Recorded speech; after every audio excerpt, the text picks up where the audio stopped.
Hello, everyone. I see people are joining in. I'm not sure. Okay, I think audio should be okay. Gonna be honest, it's quite cold. I'm freezing a little bit here, but I'm sure we're gonna heat up as we go along. Maybe I should have worn gloves, but whatever. I gotta click stuff. Please let me know if you can hear me well. Today, hello everyone. Holy, yes, hola and holy. Today's gonna be an interesting stream. There's a bouncing thing basing up on mic. I don't know what that means. There's a bouncing thing piecing up on mic. I don't know what that means.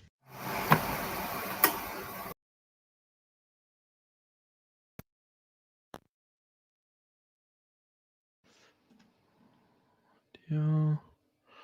Okay. All right. People say sounds fine. They say sounds good. So, all right. I disconnected and reconnected the microphone just in case. All right. Tonight we have a special stream. I'm gonna say we do this every year. So I started doing this last year. And oh, your microphone has reverb. Hold on. Trying to see. Sorry, just trying to make sure that the audio is good. I have echo cancellation. I have noise suppression. I wish there was a way for me to hear it, but I would have to like connect to this thing. I'm not sure. Please let me know if there are still issues with the audio, because some people said it's good, but now I'm not sure if people were just commenting on before or now after. The chat is a little bit delayed compared to the actual, to the actual me talking and seeing the chat, and then whatever when you hear it. Okay, anyway, so a special stream, because this is the last stream of 2024, which means interesting stuff. So I did a similar stream last year, at the end of 2023, and I thought, let's do the same special stream again this year. So how does this work? This is going to be a long stream. It's the last stream of the year, so special long stream. The idea is that I am going to kind of do a almost reverse stream. So usually what I do is like I give studio updates, and then I will talk about like what's coming on Patreon and all that stuff. But since there's other stuff to get to, this time it's going to be a bit reverse. So first off, we are going to talk about what's coming up on Patreon, concepts, renders, and stuff like that. Then we are going to have a special faction reveal. I'm going to talk about the next Grimdark Future faction that's coming out in 2025. And that's the Patreon section of the stream. After that is done, we are going to go into 2024 year in review type of situation. So, we're going to go through the whole year. There is so much that happens every year. It's easy to get to the end of the year and kind of like forget all the things that came over the last 12 months, especially like things that then become recurring. And so you just feel like, oh, well, it's always been like this. It's like, actually, it's not always been like this. This is another thing that we implemented and more work on our plate and stuff like that. And then we're going to get into the 2025 roadmap, where I will talk to you about what's coming up in 2025, what our plans are, what are some of the things we're going to be talking about and releasing and whatever. And then finally, there's going to be the Q&A. For the Q&A, we had posted up a link before, so if you had sent in your questions there, good, thank you, that really helps. But depending on how long this has gone, I might just stay on and do a prolonged Q&A with the people in the chat. Yeah, and then let's go from there. I see we almost have already 100 people. Then I've got to be blabbering for 5 minutes. So this is gonna be long, so let's just get right into it with the Patreon previews. Yes, okay. So let's start with what else previews. So coming up in January, you are going to get a it's not a new facet of the faction. So we spoke about how in the Wood Elves you have like 5 different sections. You have the Glade, you have the Grove, you have the Wild, you have the Eternals, and then you also have the Treeman. First month we did Glade, then we did Treeman. Wait, we did Glade. Sorry, we did Glade. We did Treeman. That's November, December. Yes. Now we're gonna go back to Glade for a moment, and we're basically going to expand on the Glade with cavalry and stuff like that, and then we are going to go ahead and start tackling some of the other stuff like the Grove and the Eternals and all that stuff. So, what are you gonna get for the Wood Elves? So, for the first thing you're gonna get is the Army Standard Bearer. So, this is your hero with a big Army Standard that you can put in a unit to get basically Fear 3. And yeah, I think actually it's coming out pretty cool. The pose might slightly change, but overall, I think this is a pretty cool, huge banner for the Wood Elves. Then you are also going to get the Deer Riders. So the Deer Riders are the cavalry. Well, I say the cavalry unit. There's actually like 3 cavalry units in the Wood Elves, plus Owl Riders and stuff like that.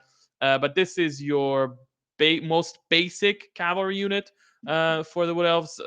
Poses are not final, but basically when you have younger deer with smaller horns, you put them, to be like your most basic infantry, your most basic cavalry, and then as they get bigger, let's say, then they evolve into like other cavalry. So this is the basic deer riders. Then we are gonna have here you can already see like the sergeant from the deer riders. The deer has bigger horns.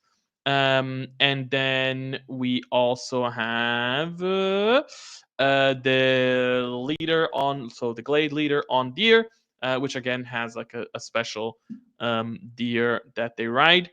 And that's your basic cavalry for the Wood Elves.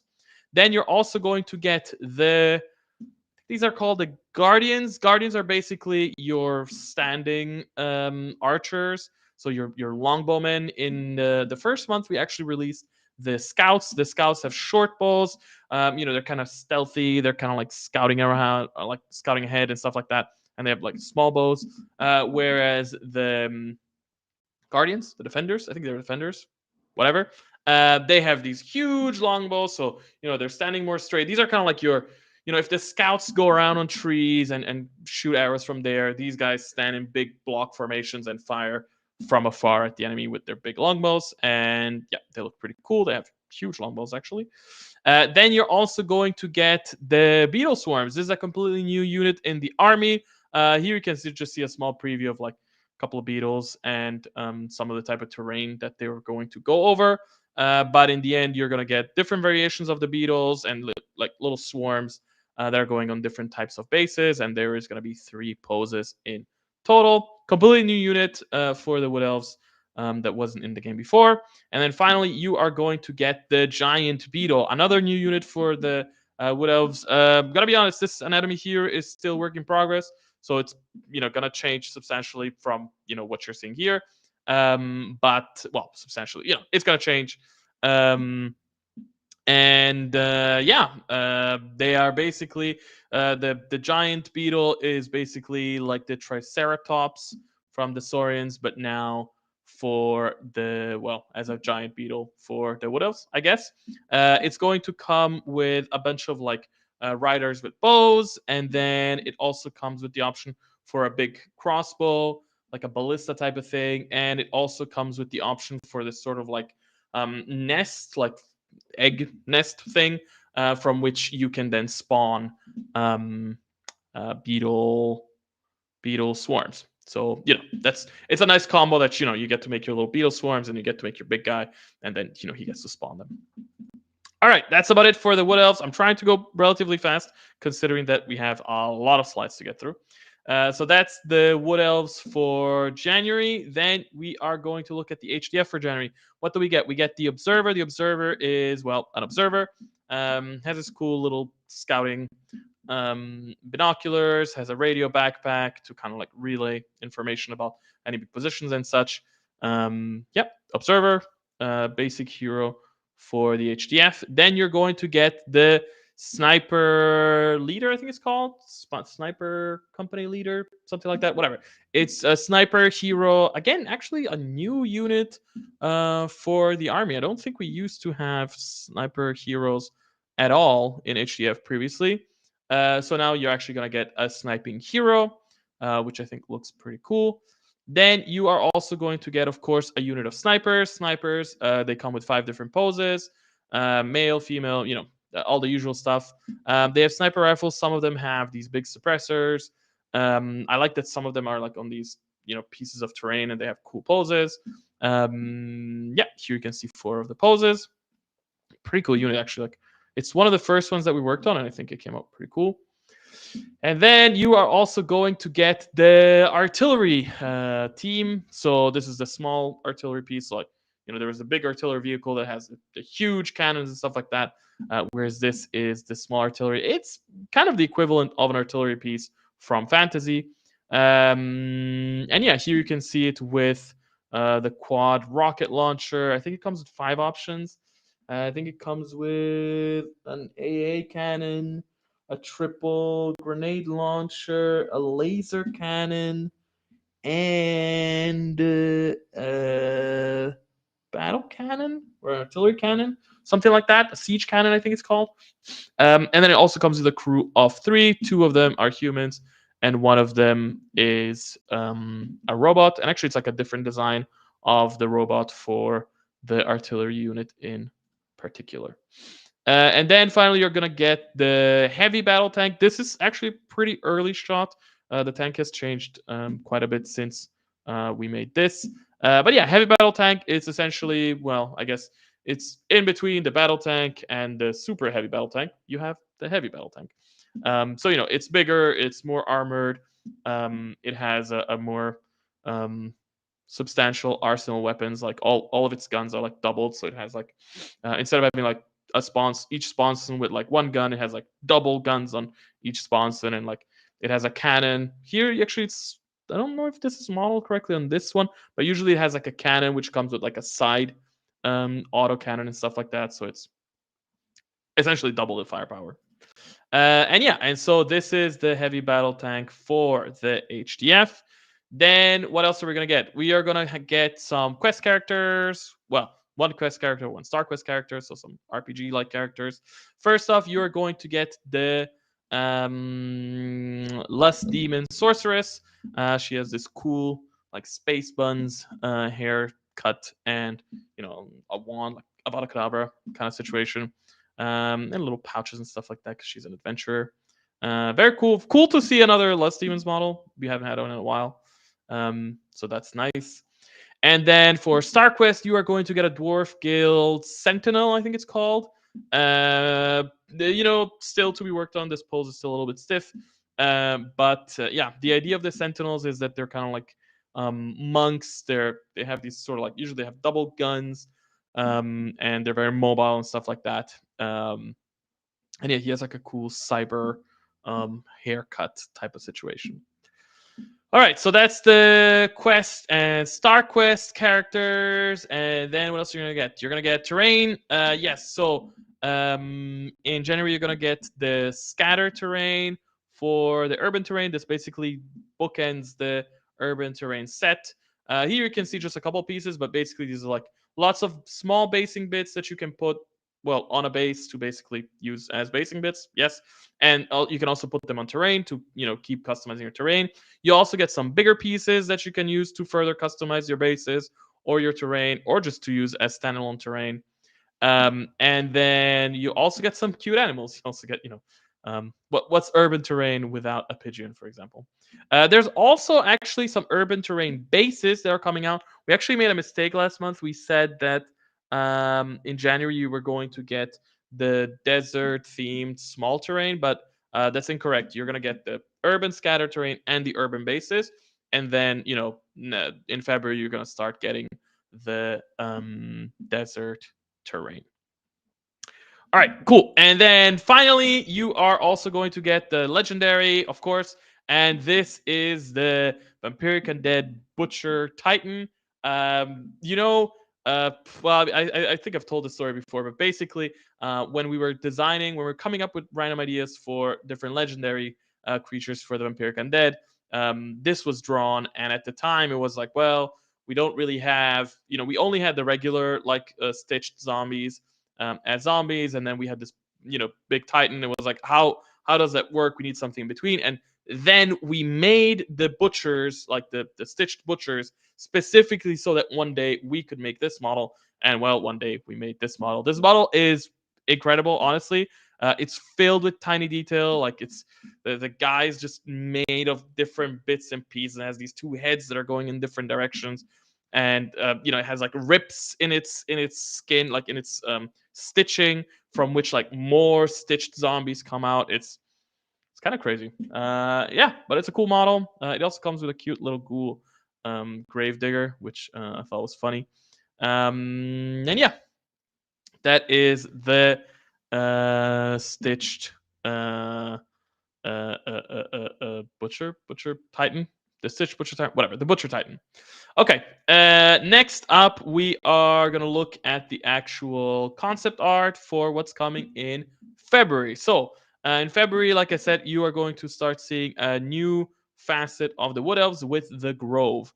The Grove have a different style of armor and weapons. They are not as bug inspired as the Glade. They are not as armored as the Glade because they live in a different environment. They use different materials, but they're still pretty cool.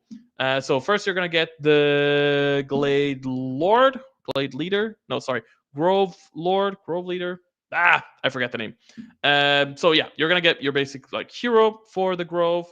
Then you are going to get the Grove Watchers. The Grove Watchers are essentially monster killers. They have these huge glaives and great swords with which they can butcher, tough units. They basically have extra AP against units with the tough rule, which makes them pretty efficient at killing them.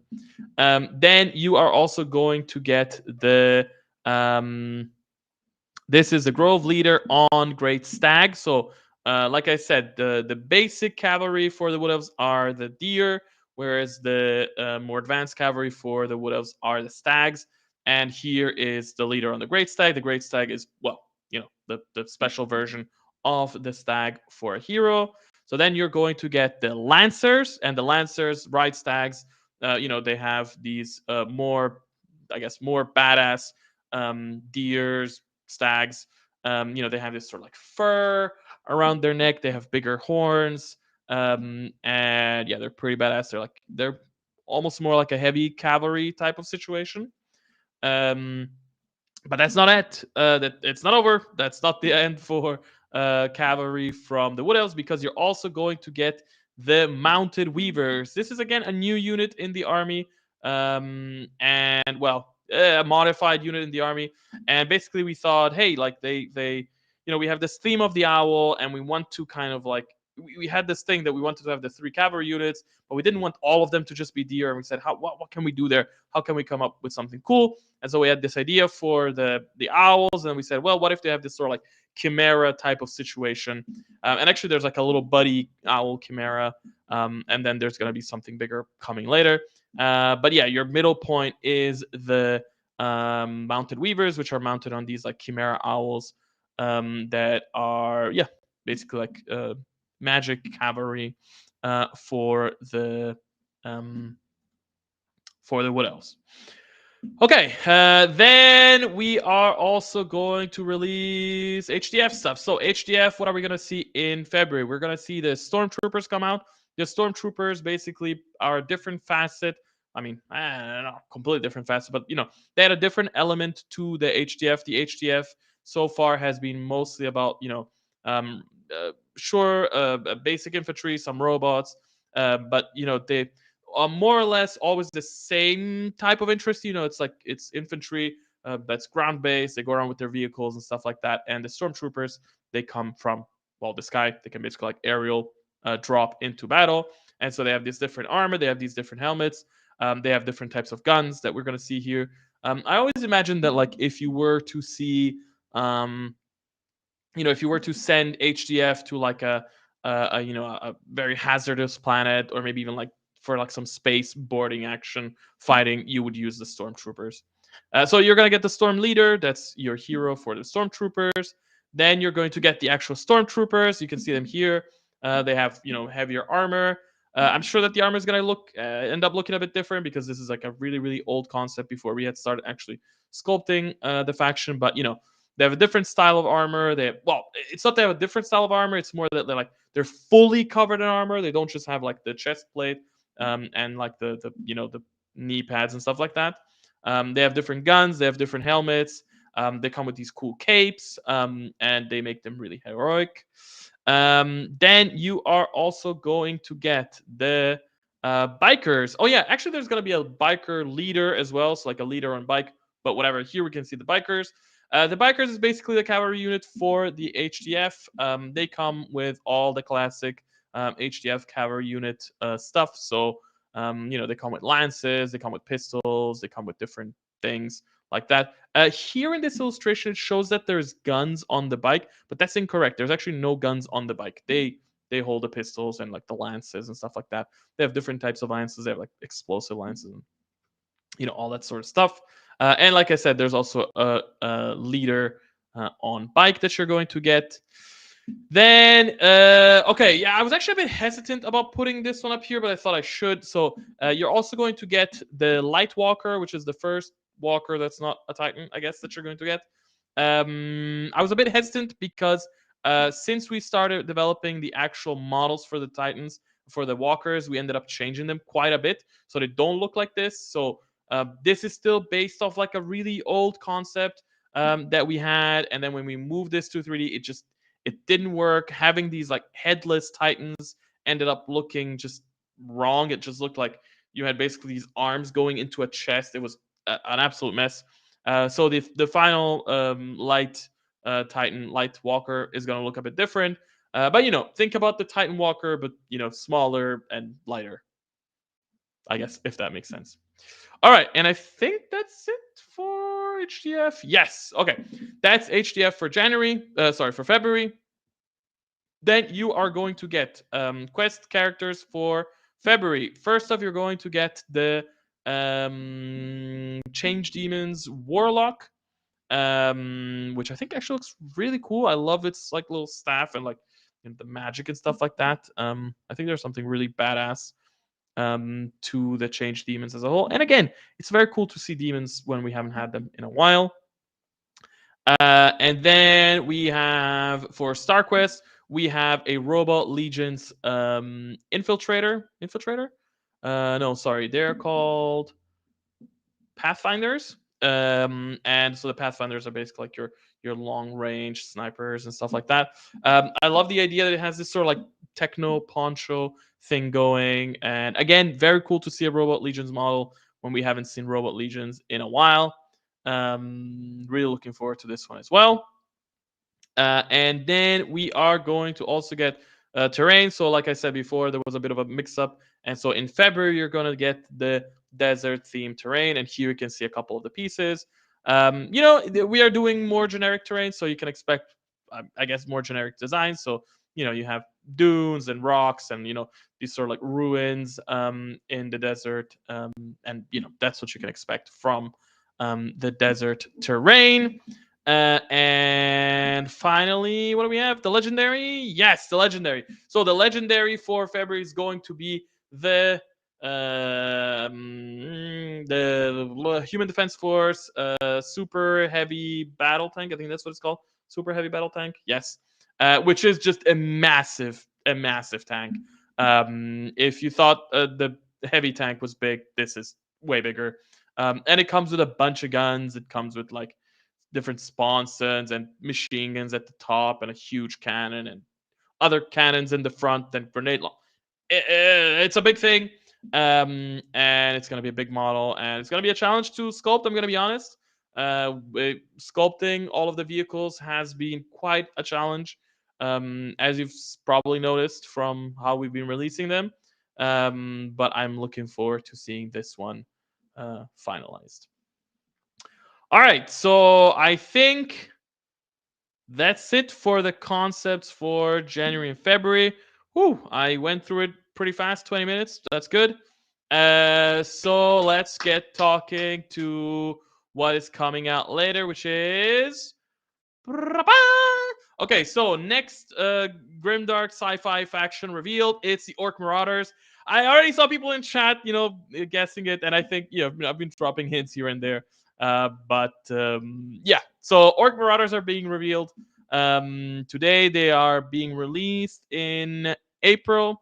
You're gonna get the final HDF models in March, with the remaining. What are we gonna get in March? There's a couple remaining heroes. I think you're gonna get the recruits, the truck, and the two walkers. I think it's the combat walker and the tactical walker, and then also some hero. Remember which? Maybe the munitioner. I'm not sure. Anyway, and then in April we are going to be releasing the Orc Marauders. So.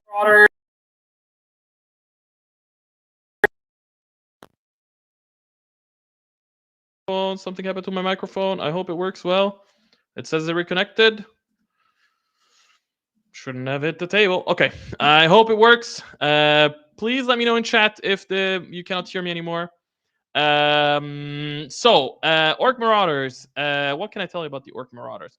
So when we decided to go ahead and make the Orc Marauders, we wanted to make sure that they reflect our lore and how orcs are in OPR lore. So don't expect orc marauders to be silly. Don't expect them to be dumb. Don't expect them to be like scrapping together metal and stuff like that. If you have read up on any of the OPR lore for the orc marauders, the orc marauders are this very they're these very stern proud warriors. They have these tribal ancestral bonds, and they are they are they're badasses. They're not silly. They're not stupid. Okay, that's kind of like the vibe that we're going for here. How did we want to depict this? Well, number one, of course, you're going to see it in the final anatomy of the actual orc, but also you're going to see it reflected in how the actual army is built. So you have you basically have the the the baseline of how the orcs is built is all about this, technologically advanced sort of mercenary style equipment. Well put together, nothing haphazardly cobbled together from trash or whatever. Like, they have cool guns. We wanted, of course, to keep like this heavy aesthetic. We slightly got a bit of like a Vietnam inspiration in there, but not that much. On the right, you can see a couple of like helicopters that we just threw in there as cool bits. Like, we're not gonna make like helicopters like that, so scratch those. But like, it was kind of like informing the vibe that we were going for a couple of things. So we wanted to go for this sort of like very mercenary, slightly Vietnam style baseline, and then throw all the tribal elements on top of that. So you will see a very militaristic outfit or vehicle, and then on top of that they will be putting skulls and feathers and totems and whatever it is that they culturally added to the actual the actual very advanced thing that's underneath. There's also a couple of other things here about the faction that I need to hit on. So first off, we are adding we're adding at least a couple of new units and changing a couple of things around. Your army will work like it always did, but now we basically introducing the concept of the berserker. So if the regular 90% of your army is your standard orcs with like body armor and stuff like that, you also have the berserkers. You can kind of see a berserker on the left side. Right, it's right on the right. On the left side, you can see like 6 heads, whatever, all together in a clump. And on the right side of it, there's a berserker. And the berserkers are a new unit. They're basically a melee focused, kind of like scouty, more tribal unit. And then what we decided is that we're going to take all the beast riders, which right now we're basically just like, you took a bike and you gave it a beast upgrade, which was a little bit meh. And we said, no, let's make actual units out of those. So you get actual beast riders, and they get like these actual special beasts that come from their planet. So they're not going to be boars. They're going to be like these special beasts. And you're going to have this whole like berserker side of the faction. Also, you're going to see bigger and bigger beasts. And then what else do you need to know? You need to know. Oh, very important. Very important. There are no goblins in the Orc Marauders. This is a big thing. Yeah, I should have mentioned it from the beginning, I guess. So we wanted to make sure that, again, it reflects OPR lore. And in OPR lore, the goblins and the orcs are not one. They're different factions. So what's going to happen is that we are splitting the goblins into their own sub-factions, which is the Goblin Reclaimers.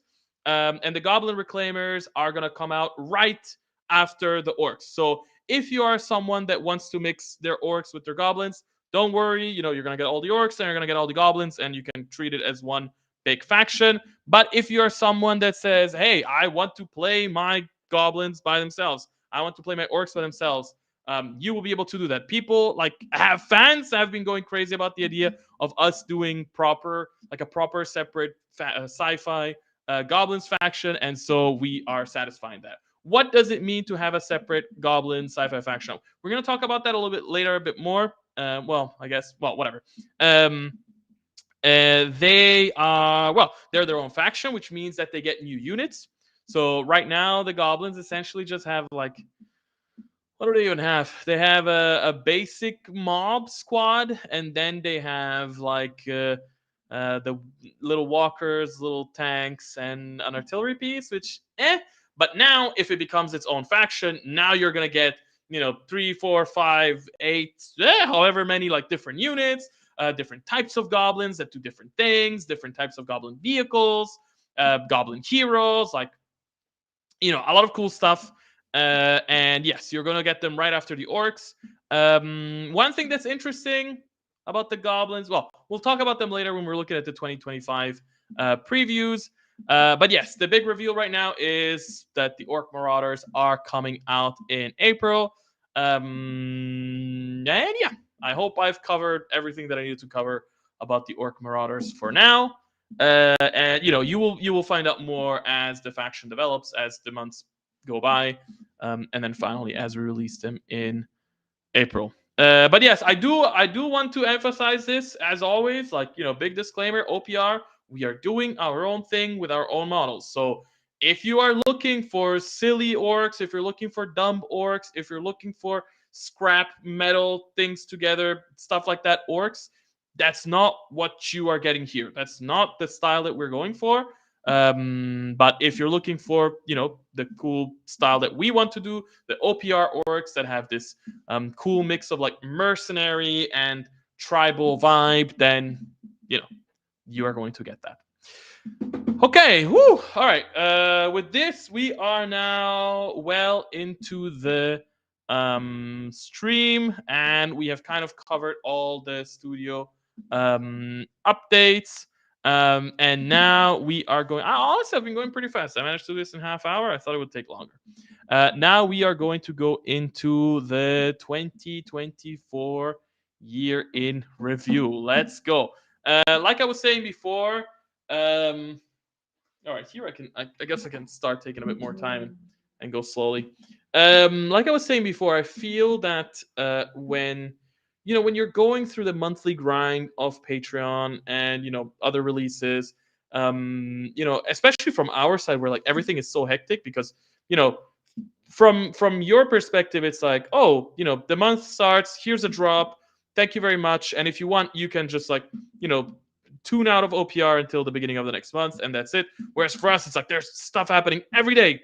Every day there's new things. So it's kind of chaotic, and then you get to the end of the year, and you kind of feel like, I don't know, it's weird. It's like you look back, and even though you did so much stuff and you achieved so many things, it kind of feels like, like what did we do? We did nothing. Like, and you're just like concentrating on the current struggles and like on what's coming next. So I think doing the year in review thing is actually very helpful.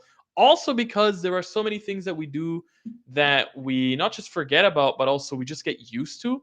So it's easy to look back at the last year or whatever. It's easy to look at OPR right now and think like, oh, it's always been like this. This is how things have always been. And it's like, no, we actually have been adding things over time, and things are getting more and more complex within the company, in a way that you don't get you don't just get all at once. It just takes time to build. So yeah, let's take a look at 2024. So first off, at the beginning of 2024, we were still releasing the Vampiric Undead, which is kind of crazy. It feels like it's been so long. I mean, it has been. It's been 12 months, but like still, like it feels like a lifetime ago that we released the Vampiric Undead. I think by January 2024, we were well into Vampiric Undead. I think we started releasing them maybe November, so it was like 3 months in, and then the whole faction I think was 6 months or 7 months. So we were probably halfway through the faction. Very interesting faction. I very challenging. A lot of factions you work on them. I mean, not a lot, but like some factions you work on them, and it's pretty. It's never fully straightforward. Like it feels relatively straightforward, where it's like, okay, we are doing, I don't know, dwarf guilds, right? And dwarf guilds, okay, we have the dwarf, we have the basic warrior dwarf, and then it's always like, okay, this is a dwarf in a heavier suit, this is a dwarf as a miner, this is a dwarf as this is a dwarf as that, and it's just like you're always kind of like iterating on the same sort of thing. Whereas with a faction like Vampiric Undead, it's kind of crazy because you are constantly making new creatures from scratch, which takes time. So every anatomy was different. The vampires were different than the drained, were different than the stitched, were different than the skeletons. You have the regular horses, you have the skeleton horses, you have the special horse that's like stitched together with wings. You have all the different carts, which all look different. You have the maiden chariot, and you have the funeral cart, and you have the other chariot whose name I forget, which name I forget, whatever. You have the small bats, you have the medium bats, you have the bat beasts, you have the bat horrors, you have the bat dragon, you have the regular dragon, you have the skeleton dragon. Like every single, not every, but like almost every single unit is completely new. It's a complete new anatomy, and that takes a lot of work. So I'm happy we got through it. And yeah, I'm pretty happy with how they came out. Of course, looking back, there's always things that you look at now and you're like, oh, we could have done this better, we could have done that better, and stuff like that. But overall, I think they were pretty cool. And yeah, it's nice to have that sort of like baseline. Um, I guess I can call it baseline evil faction in the game, as models. I don't think our Vampiric Undead are evil per se, but that's up to everyone's judgment. Okay, then at the same time in sci-fi, we were releasing the Dwarf Guilds. Dwarf Guilds also at this point probably like I think they were like a 6 month release, and at this point we were probably like 4 months in, something like that. So at this point, like we were getting through with them. Dwarf Guilds again, man, crazy to look back and think that they were so long ago. It feels like a lifetime. I love the Dwarf Guilds. I love the way they came out. I love the chunky armor. I love their face designs and all the different hairstyles and beard styles. I love how we did this thing where like when they have a helmet, they have these tubes. that look like a beard. So even when you have a helmeted dwarves, they still look like dwarves because those beards are there. Um, yeah, everything was cool. I like that we added these little like buddies, which honestly, like when we first started working on them, they looked a little, they don't look great, and then we tweaked them, and then they ended up super cute, and I'm happy that they're all over the faction. And honestly, dwarves, I don't know, in a way, it's like such a simple faction in terms of like designing. It just feels fun. There's something just fun about dwarves, and I feel like their design and their aesthetic is so clear throughout the line that if you wanted to add a new model, it's like you can just imagine immediately like what that would be like. Um, and yeah, I'm looking forward to adding more things to it in the future. I mean, we just added a new Titan to the faction, which is pretty cool. But yeah, it's cool looking at the dwarves again. Almost sad that you know they're gone. I mean, they're not gone, but like it's almost sad that I'm not working on them right now. We did get to release a new hero for them with Assault on Mahadra, which was also very cool. All right. Then what else did we do? So that was the very beginning of the year. Then we kicked off the year actually with short stories. Yes, 2024 was Year of the Lore, as I mentioned way back when, because it's the year that we started to really focus on releasing more and more lore content after a long prep time of basically 2 years to kind of get there. So since January, we have started releasing short stories. We released 2 short stories every month on Patreon, a fantasy story and a sci-fi story and a grimdark story. They each come with a special mission, and then later they're released on our website for free. So if you're interested in OPR lore, definitely go to our website and download all of these short stories for free. The stories are free. The missions are paid on Patreon. Um, yeah, you can go there and check them out. I also love that it's a great excuse to showcase the art again. A lot of times, especially at the beginning, we were making art that we were showcasing like once somewhere on a post and then never again, and it felt a little bit like it's so cool. Why are we wasting it like that? And seeing it essentially permanently, whatever enshrined in the short stories, it's very cool. So yeah, if you're into lore, definitely check out the short stories because they cover all the different factions. They introduce new characters. They showcase the world. Yeah, they. I guess what's really cool about them is they show you how the lore works without it being in your face. Like the world books are cool, but the world books are literally like, here is lore, or the website, the website is full of like, there's a huge lore section which explains every faction and whatever. And again, if you read it, it's just like, here is the lore, and it's very cool.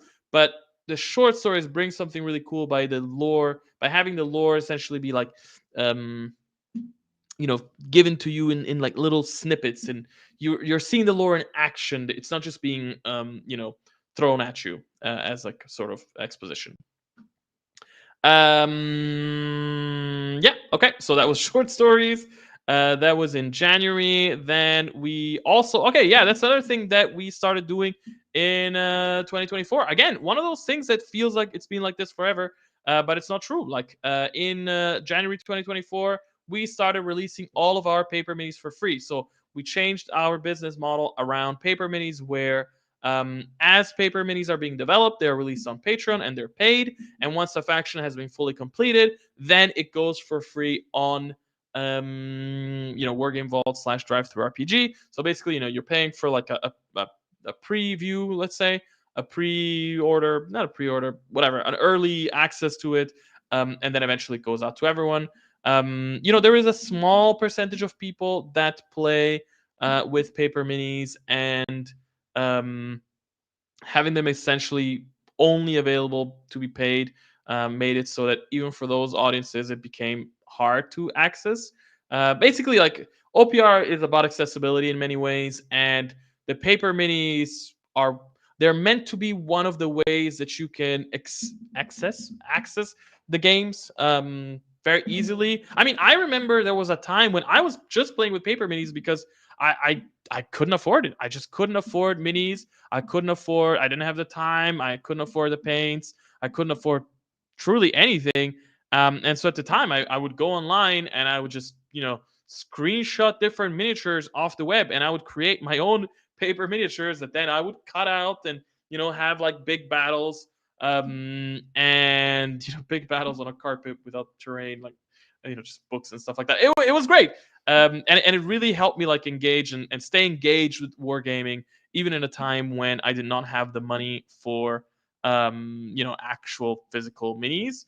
And so I thought, yeah, like, let's make the paper minis free. Like, let's have people be able to access them and enjoy them. And if you don't have the cash for physical minis for STLs, grab these. Go to your local library, print them out, cut them out, and get playing.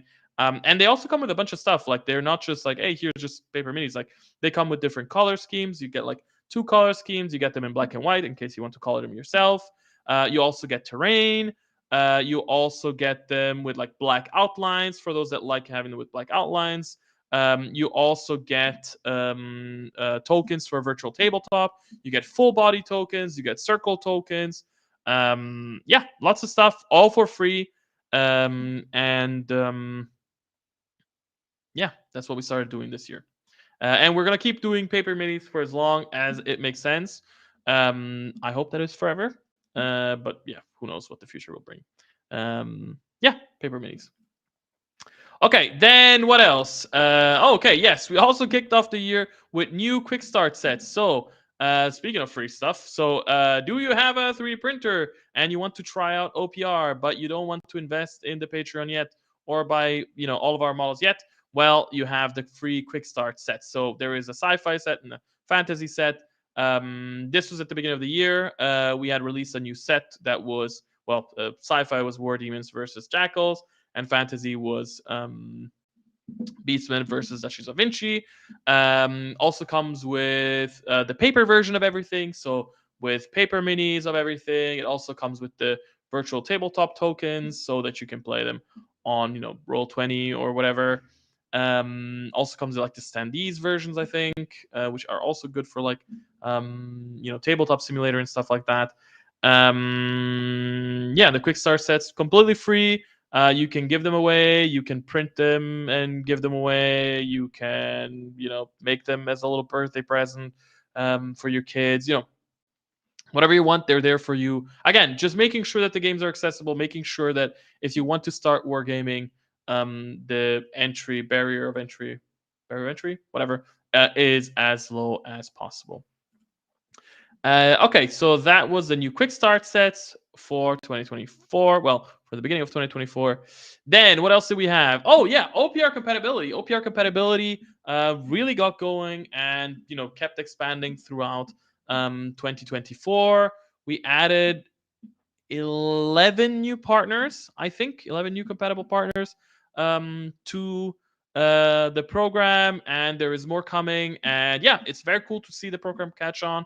It's very cool to be able to provide the platform for makers to make, for creators to make miniatures and lore and everything that they want without having to worry about having to also develop a game system. And give them access to all of this for free so that they can just further expand their audience, and also get people to play together. I always like the idea that somebody like two different players with completely different miniature lines should be able to play together, and OPR is, I think, the platform for it. All right, so that was compatibility program, and then, well, yes. So as part of the expansion of the compatibility program, we also added the creators tab in Army Forge. Again, one of those things that like we are so used to seeing it in Army Forge that we don't even think about it as like a thing. It's like, oh, it's always been there, but it's like it's not always been there. It's new. And so yeah, now we have the official books, the creator books, and the community books. On the left side, you have all the different partners and the different tiers of partners. This allows you to more easily, find their minis, find their stuff, find their armies, and get playing. And then, of course, we always have the community books. For those that never realized, every time you open the creator tab, it randomly shows you a different creator, which is something that we added to make sure that there is no bias of like, oh, well, I'm going to make sure that, somehow I'm always the creator that's being shown. And instead, you always get a different creator, which hopefully exposes you to more creators. And yeah, yeah, cool stuff for the app. So the app has also been evolving over the course of 2024. Then what else did we do? This is still, oh my god, I think this is still January. We launched a new season of Squip. We haven't seen Squip in a while. We will probably see a return of Squip and serious business in 2025, but that's for a later time. But yes, in at the beginning of 2024, we launched a new season of Squip. Very cool comic. Again, great way to expose the lore whilst telling a story, and just fun. I love the Squip Merchant, and Krolk, I think Krolk or Skrolk is the name of the little demon buddy that goes around with him. All right, then. All right, finally we reached February. Okay, so February we released Secrets of Tishal. So Secrets of Tishal, some people say Tixal, whatever. First narrative campaign we released in 3 years, 4 years, something like that. So yeah, very cool to get back to releasing narrative campaigns. Like I said, 2024, year of the lore and year of getting back into the lore. So Secrets of Tishal basically sees the Saurians face off against the Duchies of Vinci. It's a cool narrative campaign. It was the first campaign that we also made on MMF Frontiers. So it was a completely new thing for us. It's cool to see that it has caught on and that people like the business model. You can get the campaign still now on Drive-Thru RPG and Wargame Vault, and of course all the hero models for both factions. And yeah, very cool to get back into narrative campaigns and seeing the reaction to it and seeing people like them. And yeah, it's now just a thing that's part of what we do. Like, again, talking about making things feel OPR and make sense with OPR.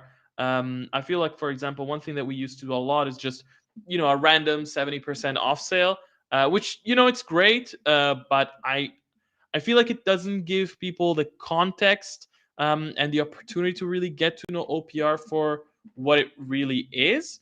And I think things like the narrative campaigns are a great way to do that, where it's like, okay, here is a 70% off deal essentially on 2 factions, but also check out the narrative campaign, get to know them. Here's some heroes, here's some personality. Like, really get involved with OPR beyond here's just some minis that are cool, and actually try and understand, what's going on in our world, and basically have you go in there. So yeah, Secrets of Tishal, very cool, very very cool.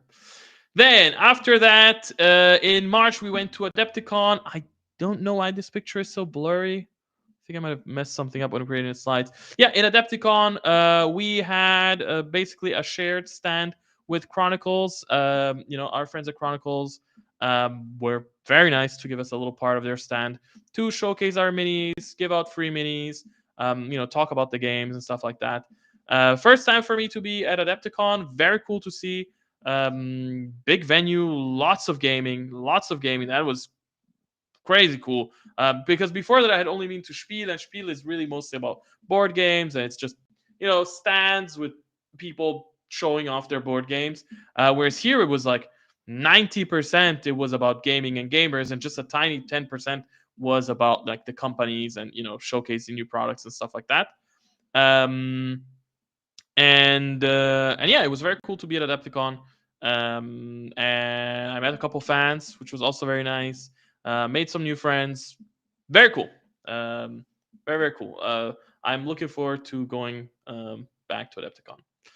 Then in I think this is now March, April. Yeah, I guess April. Whatever. We started releasing the High Elf Fleets. High Elf Fleets, a new sci-fi army after the Dwarf Guilds. I actually like that little contrast of like going from dwarves to elves. I feel like there's always been this this connection between dwarves and elves that is kind of funny, and it's cool to release them back to back for me. Really love how they came out. Very cool faction. Again, really trying to showcase our lore, our style. They look very unique. They look very much like an OPR thing. We wanted to make them feel more fantasy than purely sci-fi, because in our lore, the elves are actually at some point like super high tech, just about technology, and they create robots that basically help them and like do everything in their lives for them and stuff like that. And then eventually there is the spark, right? So for those that don't know the lore that much, but like when the radiance cascade happens, the spark starts, and the sparks is the event where the robots from the um, elves essentially like come to life, and the elves in a panic try to kill them, and so the robots fight back. You have this big war, and that actually creates the robot legions, and the high elves escape to space, and they basically vow to never really use AI and that sort of like technology anymore.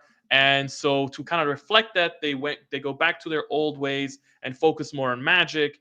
We wanted them to look more fantasy. We wanted them to really reflect this return, this return to their roots, I suppose. So that's actually an interesting thing, because if like you have to understand that the high elf fleets look fantasy because of the lore. Therefore, if you know the lore of OPR, well, the dark elves, which are called the dark elf raiders, for example, whatever, the dark elf raiders, they don't return to their more magical psychic roots. Therefore, they will not look fantasy like the high elf fleets look fantasy. So again, it all makes sense within the OPR context.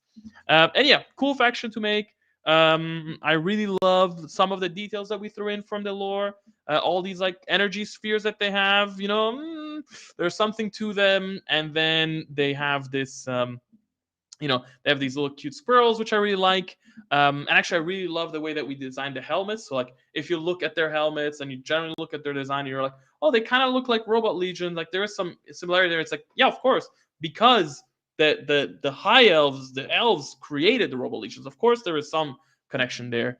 And then, of course, we have the elementals. You cannot see an elemental here, but it was very cool to make the elementals and showcase how, instead of going the robot way for their big mechs and stuff like that, they now use magic and psychic power to basically create these golems and these elementals that fight alongside them. Yeah, and it's actually very cool if you pay attention to how all the models work. They actually don't have any autonomous vehicles. So their turrets, their artillery, even their giant walker, all of them come with an acolyte, like a psychic acolyte that is actually controlling them. So even the big walker has a little acolyte chasing it around and like controlling it, because they do not have any autonomous robots anymore. Yeah, very cool. Really enjoyed the high elf fleets. Then what else did we release? It was April. It was the 10th anniversary of OPR. Crazy. I don't know what else to say. Crazy. It's been 10 years. 2014 is when it all started. Still going strong. Still happy. Like, I don't know. It's great to see that OPR has stayed alive. It's great to see how it has grown. It's great to see, we have seen a lot of other projects, unfortunately, like go down over the last couple of years. Yet OPR has stayed stable, has stayed strong, and we are like getting new audiences, and we're opening up to more people as well. And very cool, very cool. So yeah, we celebrated the 10th anniversary of OPR, and in celebration of that, we actually released the Grimdark Future World Book. So again, 2024, Year of the Lore, is when we released our first world book. It took a long time to make this thing. Let me tell you, it took like 2 years to work on this thing. It was a very convoluted process. We had to learn a lot of things internally to make this work. And finally, we managed to release the book. Very cool. How many pages is it? 60 something pages filled with lore, tons of art, talking about the different factions, talking about the history, talking about the locations, talking about how things work, an actual map of the Sirius sector. Yeah, very cool to release the world book.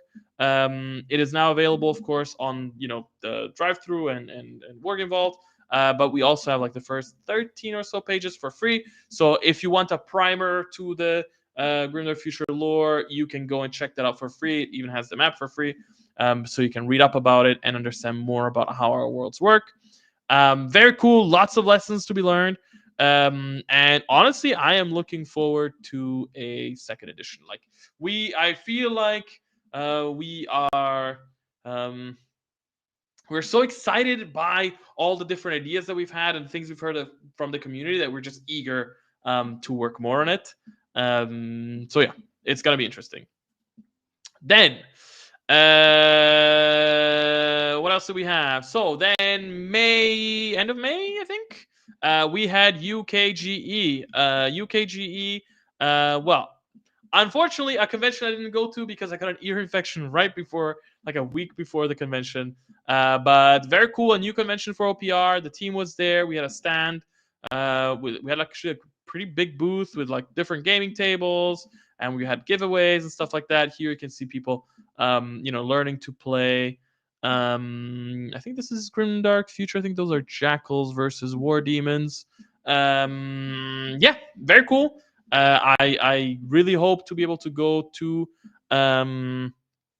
UKG next year, and get to meet more people, get to meet more fans, and just enjoy the convention. But also at UKG, we had our first official OPR tournament. OPR is not really a big like tournament style company, whatever you want to call it. But it was cool to just like make an organized event, get players there, have them be excited. Watch the game be played in a more competitive way is also very, very interesting. First time we did something like this, I'm gonna be honest, it was a bit of a mess to put it together. There were things that we were meant to do that didn't pan out, and things we were meant to have that we didn't have. It's one of those things. Behind the scenes, stuff is always more complex than it seems. But yeah, very cool that we did our first official tournament. And I'm happy to do more in the future. I don't know when, but it's gonna be interesting. All right, so that was UKGE. After that, we had Worlds Beyond. So Worlds Beyond was a big project with our friends at Titan Forge and Archvillain Games. It was essentially, you could buy a ton of armies from all three creators. We had all the armies from both of these companies had army lists added to our Army Forge. And yeah, and with this, we just kind of like, it was another big push for the compatibility program and towards, getting players to play together and also exposing players to companies they might not necessarily know before. Like Archvillain Games is, mostly focused on RPG stuff, but they also do war game stuff. And so it was very cool to see people coming from that world being like, oh, like, kind of like the mixing thing.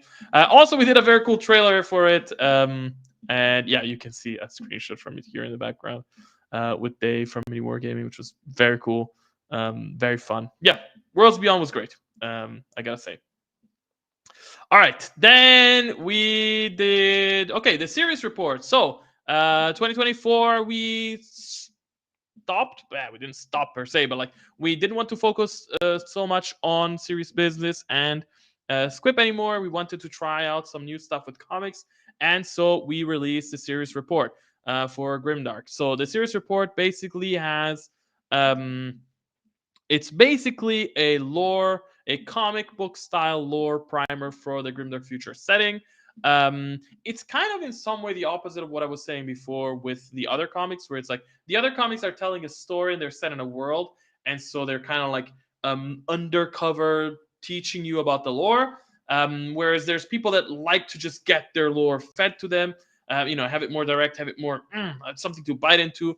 And so Series Report is that for Grimdark Future, where you get a bunch of comics that literally explain like, hey, how does the series sector work? How do these worlds work? How do these factions work? Like literally, like here it is. Read it up. It's funny. It's cute. It's informative. A great way to talk about the lore. Really, I again really enjoy it. Then after that, we had the Shadow Stalkers. So this was already June-ish. So we're about halfway through 2024. Shadow Stalkers, new fantasy faction coming out after the Vampiric Undead. Honestly, I wasn't very sure about doing two, let's say, evil-ish or creepy factions back to back. But things panned out this way. Love how they came out. When I created the army list for Shadow Stalkers, whatever it was, 5 years ago, 10 years ago, I never really thought about them too in detail. Um, and honestly, when we thought about like doing Shadow Stalkers, I was worried. We did a couple tries where it felt like this is not it, and then we found this style where it was like, we got something here. And yeah, they look super cool. I love that they have these like creepy smiles. They never show their eyes. Their eyes are always covered. They have all these beasts and all these different creatures. They have like the ethereal side of them that's more like ghostly. They have the scourge side to them that has like the legs and the big tails and stuff like that. They have all of these like trinkets that they use to guide themselves. Very cool faction. Really happy with how it came out. I think a relatively short release, 4 or 5 months, I think it was. Yeah, super cool to have them. Very proud of everything the team managed to achieve with this faction, which is, yeah, very cool. But then in June, we also, related and unrelated, started releasing Age of Fantasy Quest. Age of Fantasy Quest, completely new game from OPR. We had not released a completely new game in a long time. Like, I guess Warfleets in 2023 was, an overhaul of Orion's Gate, and whatever. But we had that game for a while, and Quest is completely new. Like, it's the first time we've released a new game in years, which is very cool. It's a game that, I'm gonna be honest, I struggled designing for a long time. This game has gone through 1,000 iterations, and I'm really happy with how it came out now. And finally, we got to release it in June alongside the Shadow Stalkers. For those that don't know, Age of Fantasy Quest, it's what we call the skirmish adventure game. It's somewhere between a skirmish game and an RPG. It's a skirmisher with RPG elements. It can be played solo or co-op, and you're basically, you're creating your adventures and you're going to fight off, different baddies like that are controlled by the game. Very cool. As one of the newer games in the line, it's still getting tweaked, and we're probably going to tweak it some more by the time the next patch comes out. But yeah, very cool. And also, even though I actually don't have a slide for it here, a lot of new Army Forge functionality was added because of this game. You now have community lists, you have community sharing, you have, you can host games and you can join games, stuff that simply was not an Army Forge before. You have a character creator, stuff like that. Yeah, lots of stuff to handle for our cute little app. And yeah, so anyway, so we started releasing Quest, and then with it, we also started releasing new heroes. Here you can see the, four, well, one has its head cut off, but whatever. You can see your four basic heroes from the welcome pack on Patreon. And yeah, so again, one of those things that you kind of forget that now we are just doing. And so every month we're now releasing more models with the Quest models. Plus, we're also releasing a adventure every month, which it starting in June. It was Out of the Shadows. So Out of the Shadows was our first Age of Fantasy Quest narrative campaign. It's 5 chapters long, I think. Every chapter has 2 missions. And yeah, it takes you through a whole quest. You have a villain. So we also made a model for the villain. It's very cool. And another way to really like get to know the lore of a faction that's currently coming out. In this case, it was the Shadow Stalkers, because it comes out alongside. Sorry, I should explain it. So the narrative campaigns for the Quest games come out alongside the current release of a faction. So this way, you basically get you get to build your faction as you play and as it comes out, but also get to know your faction more as it comes out through the story. Um, yeah, very cool, cool stuff. And then of course on top of that, like I said, you also get one new hero every month. So and all of this was added to the Patreon for free. Like we didn't up the price or anything like that. It's just okay. Now you get more stuff. You get more narrative campaigns. You get more minis every month. The minis, of course, can also be used for your regular skirmish games or your regular battle games. So if you want to take, for example, in this campaign, the villain was Moshu and Kothitz, which is these two characters here. So if you want to take them and make them the leaders of your army, you can. They are named characters that have rules for them. Yeah, cool stuff. Then we have Army Forge base sizes. That's a new thing that we added. I felt it was worth a mention because, again, it's one of those things that people just kind of take for granted now, but it was not always there. So there are now base sizes in Army Forge, so you can see the base size for every unit, every upgrade that has a different base size. Just go in Army Forge, go to the options, enable it. And yeah, you can now see it. It was a lot of work. There are thousands of units across, the 80 armies or so that are there. So yeah, it was work. It was work, but it's there, so that's cool. All right, then Assault on Mahadra. I think this was July 2024. Assault on Mahadra. It was basically the remaster of the All Out Assault Grimdark Future Firefight mission pack at the time. So and still now you can find some of these mission packs on our Wargame Vault slash Drive Through RPG. Mission packs basically it's just a pack of 18 missions. Grab them, have fun. That's it. And we thought, hey, Year of the Lore 2024, we are going to lore this thing up. So we basically did a remaster. We grabbed the missions. We said, hey, let's add a bunch of lore to it. We added basically, we made it so that now this mission pack is about a conflict, the conflict for the planet of Mahadra. And so you have about 20 pages of lore on top of the 18 missions. Basically it's talking to you about like what's the history of this conflict, how did it happen, how did it develop, who were the key players, what were the locations that were being fought over, and also every mission was rethemed to fit the mission pack, so that it all makes sense. So if you actually play all the 18 missions in order, you're actually playing through literally the whole story and the whole campaign. And on top of that, this campaign, so for the mission packs, we wanted to feature more than 2 factions. We liked the idea of having more factions, not just because, more heroes for people to enjoy and stuff like that, but also it really felt like a nice differentiator between a narrative campaign and a mission pack. But also it's really there to make you understand, like, hey, the mission pack is about many factions. Like, yes, we are showing you 4 factions here, but anybody could take part in this conflict. So bring your own factions, add to this pile, add to this madness. So yeah, it was featuring the Blessed Sisters, Robot Legion, Dwarf Guilds, and Demons of Change. We made 4 cool new heroes. Again, named characters. You can also play them outside of Mahadra. Yeah, cool stuff. Cool stuff. First thing that we did like this, and also like, oh my god, like we're at July and just the amount of stuff we already released. Just think about that. Even like just the lore things, besides the short stories that we've been releasing every month. At this point, we had already released Tishal. We had already released the World Book. We had already released. We already started releasing Out of the Shadows, which is the narrative campaign that's coming every month. Then Mahadra, and then things continued. Crazy. So okay, let's continue.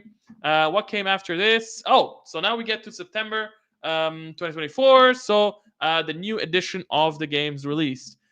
With the new edition, we actually deeply, heavily, lotsly, whatever. We expanded the advanced rulebook a lot. It was a lot of work because I'm the designer, and I can tell you I spent many hours doing that. And so we heavily expanded the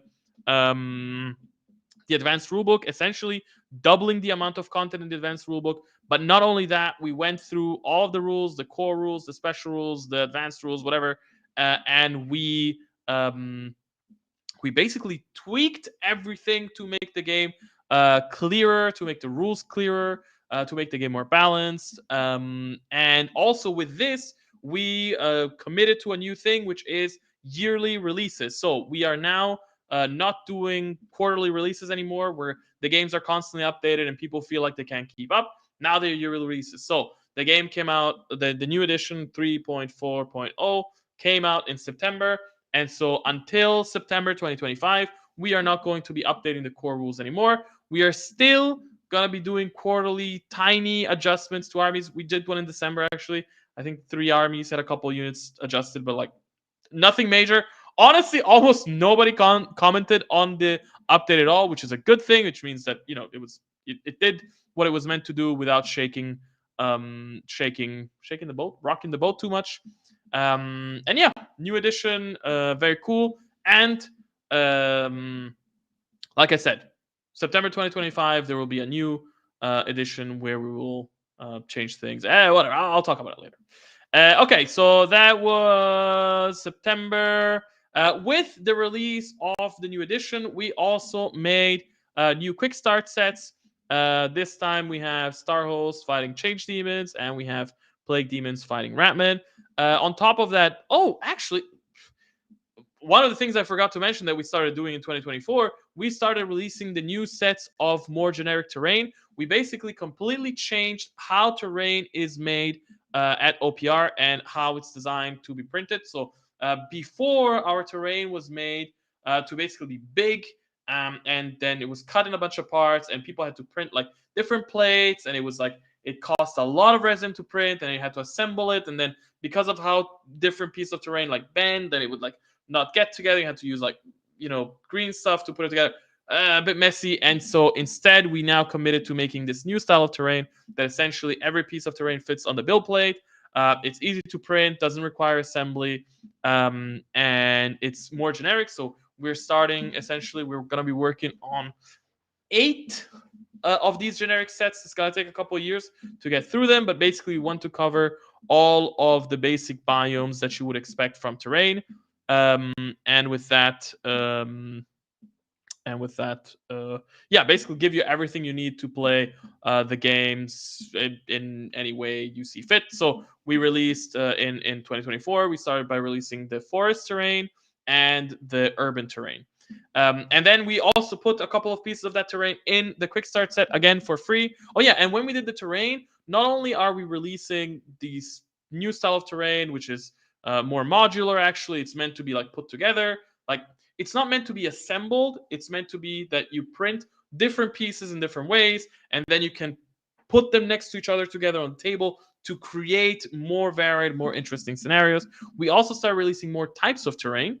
So, you know, before you just had small, medium, large, and area terrain.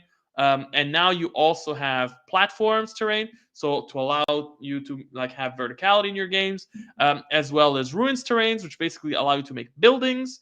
On top of that, we started releasing scatter terrain that is basing bits, plus new generic bases, a lot of stuff, and each set comes with way more pieces. So like small terrain used to come with, I think, 4 pieces, and now it comes with 11 pieces. Medium terrain used to come, I think, with 2 or 3, and now comes with 8. So it's like a huge thing. Anyway, getting back to the quick start set. So some of that terrain is in the quick start set. And of course, it still comes with the tokens and the ruler. It comes with the paper versions. It comes with the virtual tabletop versions. And also here, we decided to basically have the sets be also yearly. So if we're doing yearly edition updates, we can now make yearly sets. Why? We like the idea of making sets every 6 months that people got to play and, you know, enjoy and get more free stuff. But a lot of the feedback that we got was like it was too fast. People would, you know, take some time to print these sets, paint them, and then they would want to like demo them, and then, you know, by that time a new set was already out, and it felt like what was it all about? And so now the sets are basically static for 12 months, and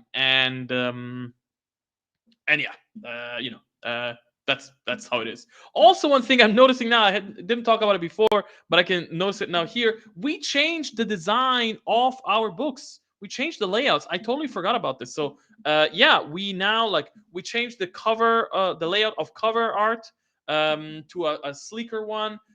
We changed all of our logos. We updated the logos.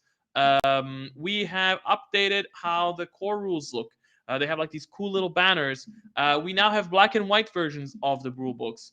We updated the art that's inside of the rule books.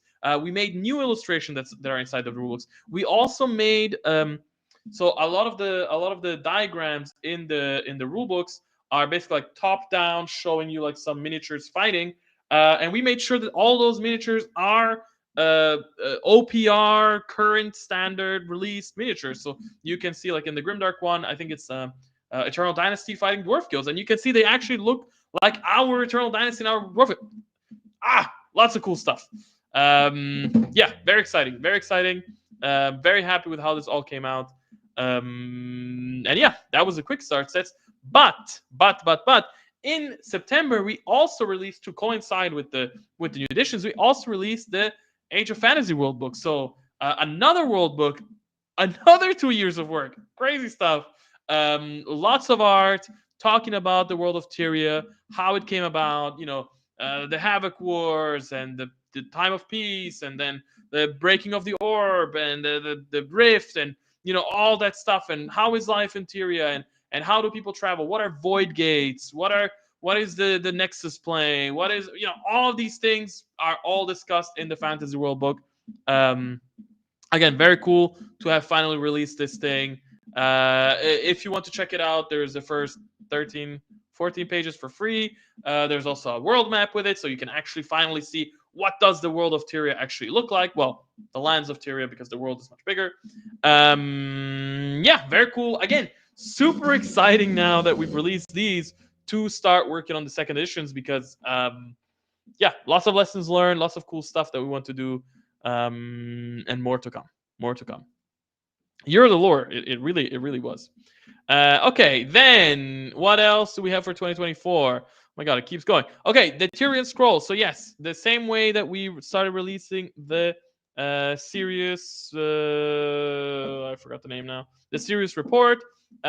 We wanted to make a fantasy version for it with the Tyrian Scroll. The Tyrian Scroll, again, is a way to showcase the lore in a much more direct way through the comics, of course, making them fun, making them funny, but being much more direct, literally saying like, hey, this is what happens in the lore, this is what happens with this faction, and so on and so forth. And it also came out to coincide with the release of the world book, so that people could get information from all sides.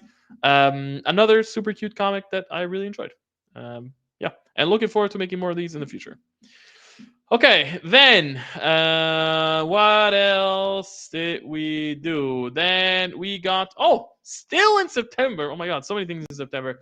We actually had the OPR meetup. So for those that don't know, OPR is a company that is we're basically all remote. It's very split around the world. So I am in Lisbon, Portugal. There's a couple of other guys in Portugal. There's people in Spain, in France, in England, in the US.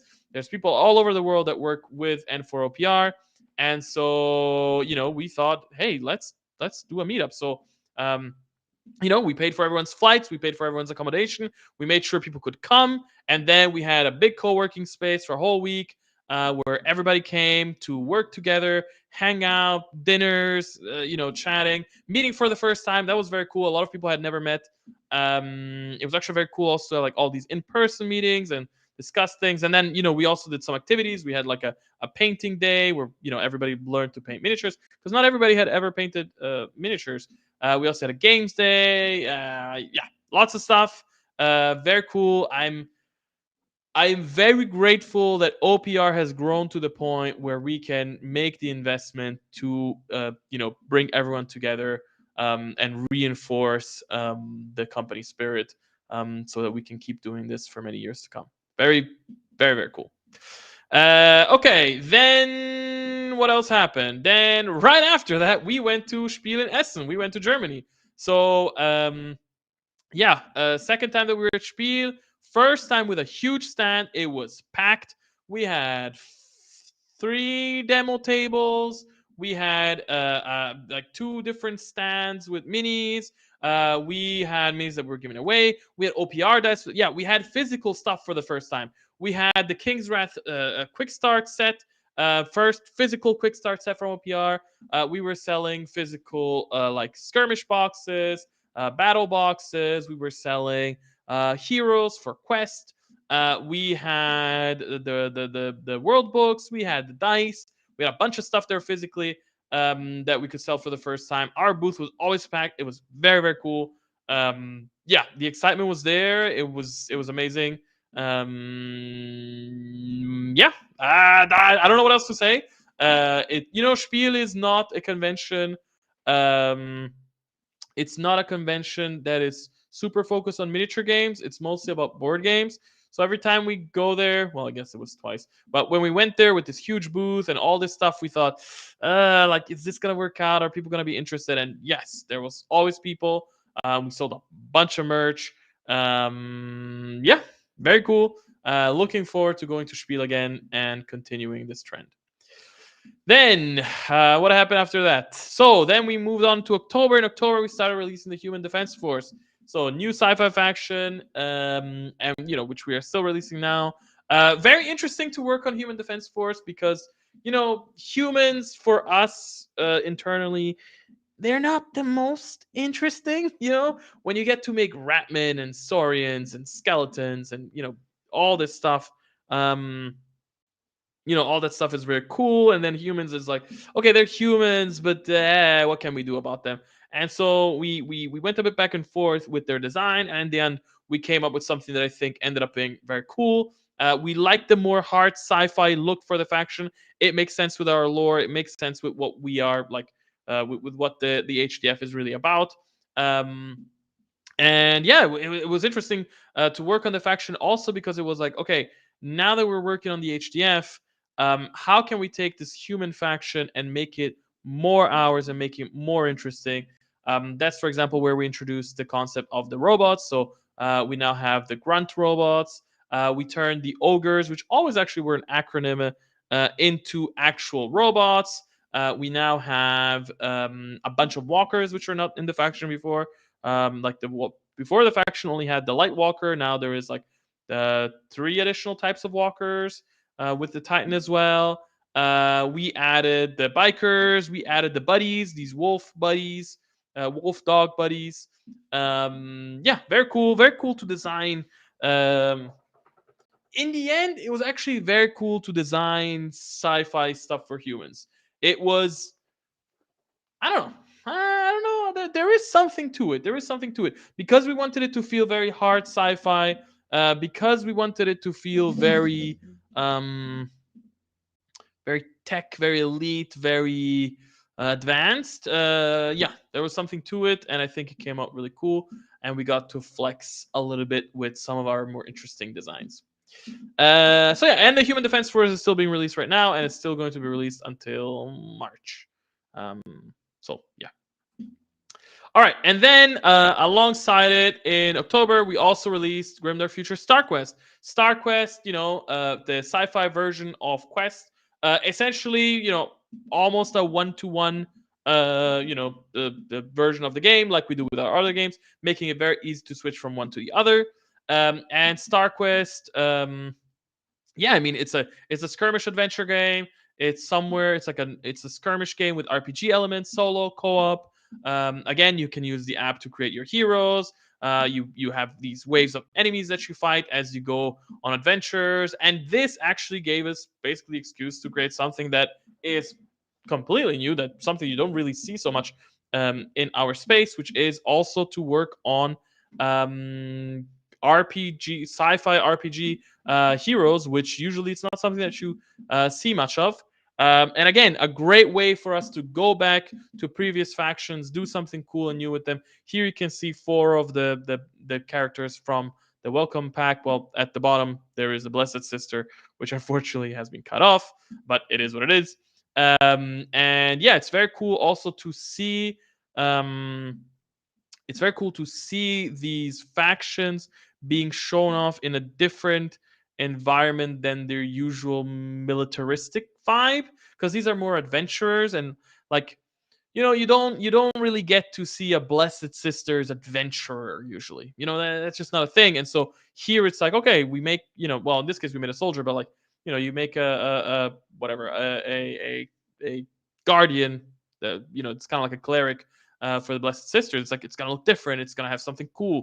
They get to wear like little backpacks. They get to have like all these little kits with them, and yeah, very cool. Also, one thing that's interesting is that they all get to have more unique armor, more unique weapons than they usually would have. So you get to break the mold and not have, your high elf looking like every other, well, not like every other high elf, but like, like usually using the regular high elf styles. But it's like already you can see it here on the bottom left, you have a high elf guardian.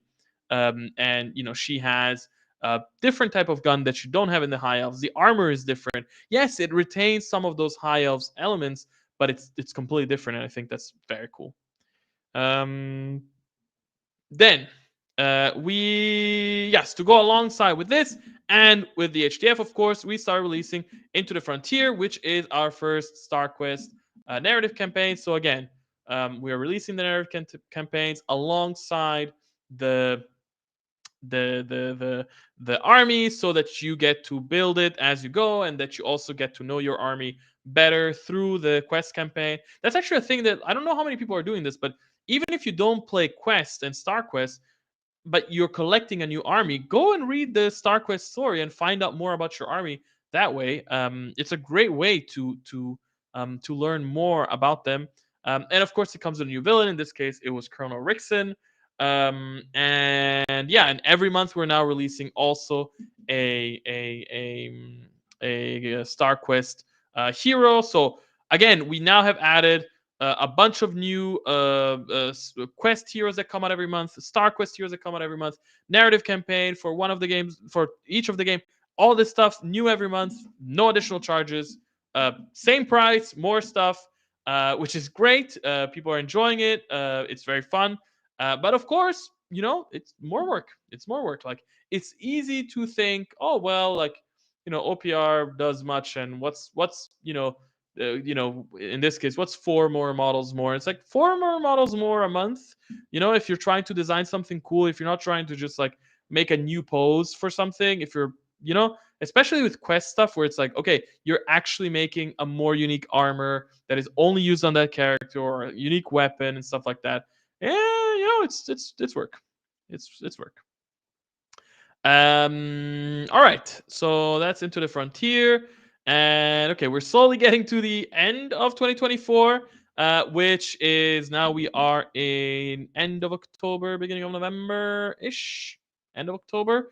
We have Edge of the Radiance. Edge of the Radiance, first narrative campaign for Grimdark Future that's come out in a long time. This time featuring alien hives fighting the Eternal Dynasty. Very cool story, cool characters.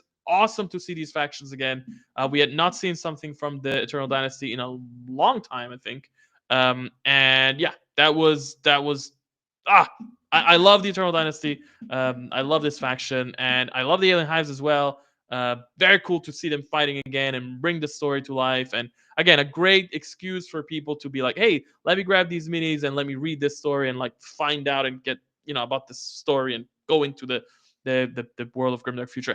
Actually, one more thing, I forgot to mention this, but in 2024 marks the beginning of the new saga. So for those that don't really know, what we want to do with our worlds with Grimdark Future and Age of Fantasy is that we are creating settings within which we tell stories. We don't want to create a setting that is a story, if that makes sense. So a lot of times people like they read the world book and they're like, okay, so all right, I understand the setting, I understand the Sirius sector, I understand the zone, the Radiance Cascade, sure. But it's like, what's the story? Like, what's going on? It's like the story is the saga. And so the saga that we're telling right now for Grimdark Future, it's called Let me not butcher this. So the Gateway Saga is the story of Grimdark Future, which is being kicked off with Edge of the Radiance. And as more narrative campaigns come out, the story is going to be continued. And actually, like the side content, like the short stories and the faction books and the mission packs and all the stuff and the quest campaigns, all of they actually tie into the saga. You're gonna see it build over time, and it's gonna make more and more sense over time. Um, so the Grimdark Saga is called the Gateway Saga, and then we have the Fantasy Saga, which is called the the Reclamation Saga, which was then kicked off with Secrets of Tishal. And yeah, it takes time. These things are gonna build. You know, we're a small company trying to tell big stories, but slowly things are gonna make more and more sense as things come together. And you are going to get it. Like when somebody says like, "What's the story?" I'm like, read the narrative campaigns. That's the beginning of our story. And yeah, we'll go from there. Then in November, we started releasing the Wood Elves. So Shadow Stalkers was done, and we started releasing the Wood Elves. Completely new faction for fantasy. We didn't have any of the elf factions yet. So it was cool to finally get an elf faction. People have been asking for an elf faction for 4 years basically. Very cool. Again, a faction where I felt like we really want to do our own thing. We really want to flex our own design style, whatever. And so we went into it thinking like, okay, let's not just make the Wood Elves you've always seen. Like, what is unique about the Wood Elves in OPR? So we have the theme of the Beatles and the theme of the Glade and the Grove. We have the Wild Elves. We introduced the concept of the Eternals, which I think we still haven't seen any of the models yet. So you're gonna see it soon because they're coming up in like 2 months or 3 months, I suppose. So you have the Eternals, you have the Treemen, and they look the way that our Treemen look. And we added new units, and instead of like hawks and whatever, they have owls. And it's like, there's all of these things that make our Wood Elves, which I think is very cool. Like this is it. This is what I was looking for, and I'm super happy with how it came out, and I'm super happy that they're still coming out, I suppose, and they're still gonna be out for a while. There's still like a 4 or 5 months left, I think. Yeah, I think so. 4 or 5 months, which is cool because there's a lot of really cool stuff coming. And I just love them. I love that they are not so armored. One thing that always threw me off about Wood Elves that I've seen from other stories is that you have these Wood Elves, these wood people, whatever, and they're all like filled with these finely crafted metal armors and all these really precious golden pieces. And it always felt to me like, I don't know, like for me, Wood Elves, they're from the woods. Like they should be woodsy. They should not have metal armor and metal plates. They should have they should be using some material that's more organic. And so I really love that they feel very unique. And so when we're gonna make the high elves, for example, those are going to look completely different because they will use, metal shields and armor and all those things that make them stand out as their own faction. So yeah, what else came out? And with it, of course, a new narrative campaign. So we have the Heart of the Rot, which is our current ongoing narrative campaign for Age of Fantasy Quest. Comes with a new villain, of course, Irana, which you can see here from the cover art. Very cool to finally have a second campaign, and like now you can see the things that started in the first campaign, how they connect to the second campaign. So you can go from one campaign to the other, and it all makes sense. And you can see how the story ties together, and you can see that it's building up towards something bigger. So more things are coming. And yeah, really cool. I really enjoyed it. I loved working on it as well. I've been doing like all the missions and stuff like that. And yeah, a cool new campaign for you to check out. Okay, and then let's get to the end of the year. All right, now we get to, this is now November, end of November, mid-November. Etsy store launched/relaunched. So we have, people have been asking us for an alternative to get physical stuff from OPR for a long time. We have been working on this thing for the a year, over a year, basically by now. Yes, it's something that started over a year ago. Things take time, people. Things take time. So we have partnered up with Titan Forge to produce the physical releases of our models. If you have been to Spiel and you bought any of our models there, if you have bought any of our models well from our Etsy store, they're produced by Titan Forge, and we really wanted to focus on reliability. We really want to focus on quality. We want to focus on presentation. We wanted to give you something good. So we launched our new store with our new physical line of models. Well, with it's not new models, but it's like physical lines of our models. And yeah, we of course we had to adjust the pricing. I have to be honest about it. It's more work, more quality, more reliability, more everything made the models a little bit more expensive, but I think it's well worth it. They're still much cheaper than a lot of our competition, and great models I think also deserve they deserve to be sold for a reasonable price, I think. And yeah, with this also, so we launched with just a couple of factions. You can actually see them here: Star Host, Robot Legions, Mummies, and Saurians. And we are planning on adding more factions. We can't add factions fast enough, to be honest, because people ask us about adding more factions every day. We are working on it. Like I said, it takes time because we are trying to do things properly. We're trying to, bring out the quality, to make sure that the price is right, to make sure that it's all viable for us and for you, and of course for our partners at Titan Forge. Yeah. So yeah, we launched the Etsy store. If you don't have a 3D printer, make sure to check it out. And then we also launched the physical Christmas bundles. So you think now that we get to do proper physical stuff, we are doing proper physical stuff. So yeah, what did we do for Christmas? We launched some new bundles for physical things. Yeah, models. Yeah, that you can buy. The Christmas sale is over, but you can still buy these things over on our Etsy store. We were selling the Grimdark Future World book, one page rules dice. They're actually not shown here, but they're cute. We have the OPR brush set, and we also have two. We're also selling token sheets, and we're also selling two quick start set, 2-player starter sets for Age of Empires Skirmish and Grimdark Future Firefight, each one with 10 models. Yeah, cool stuff.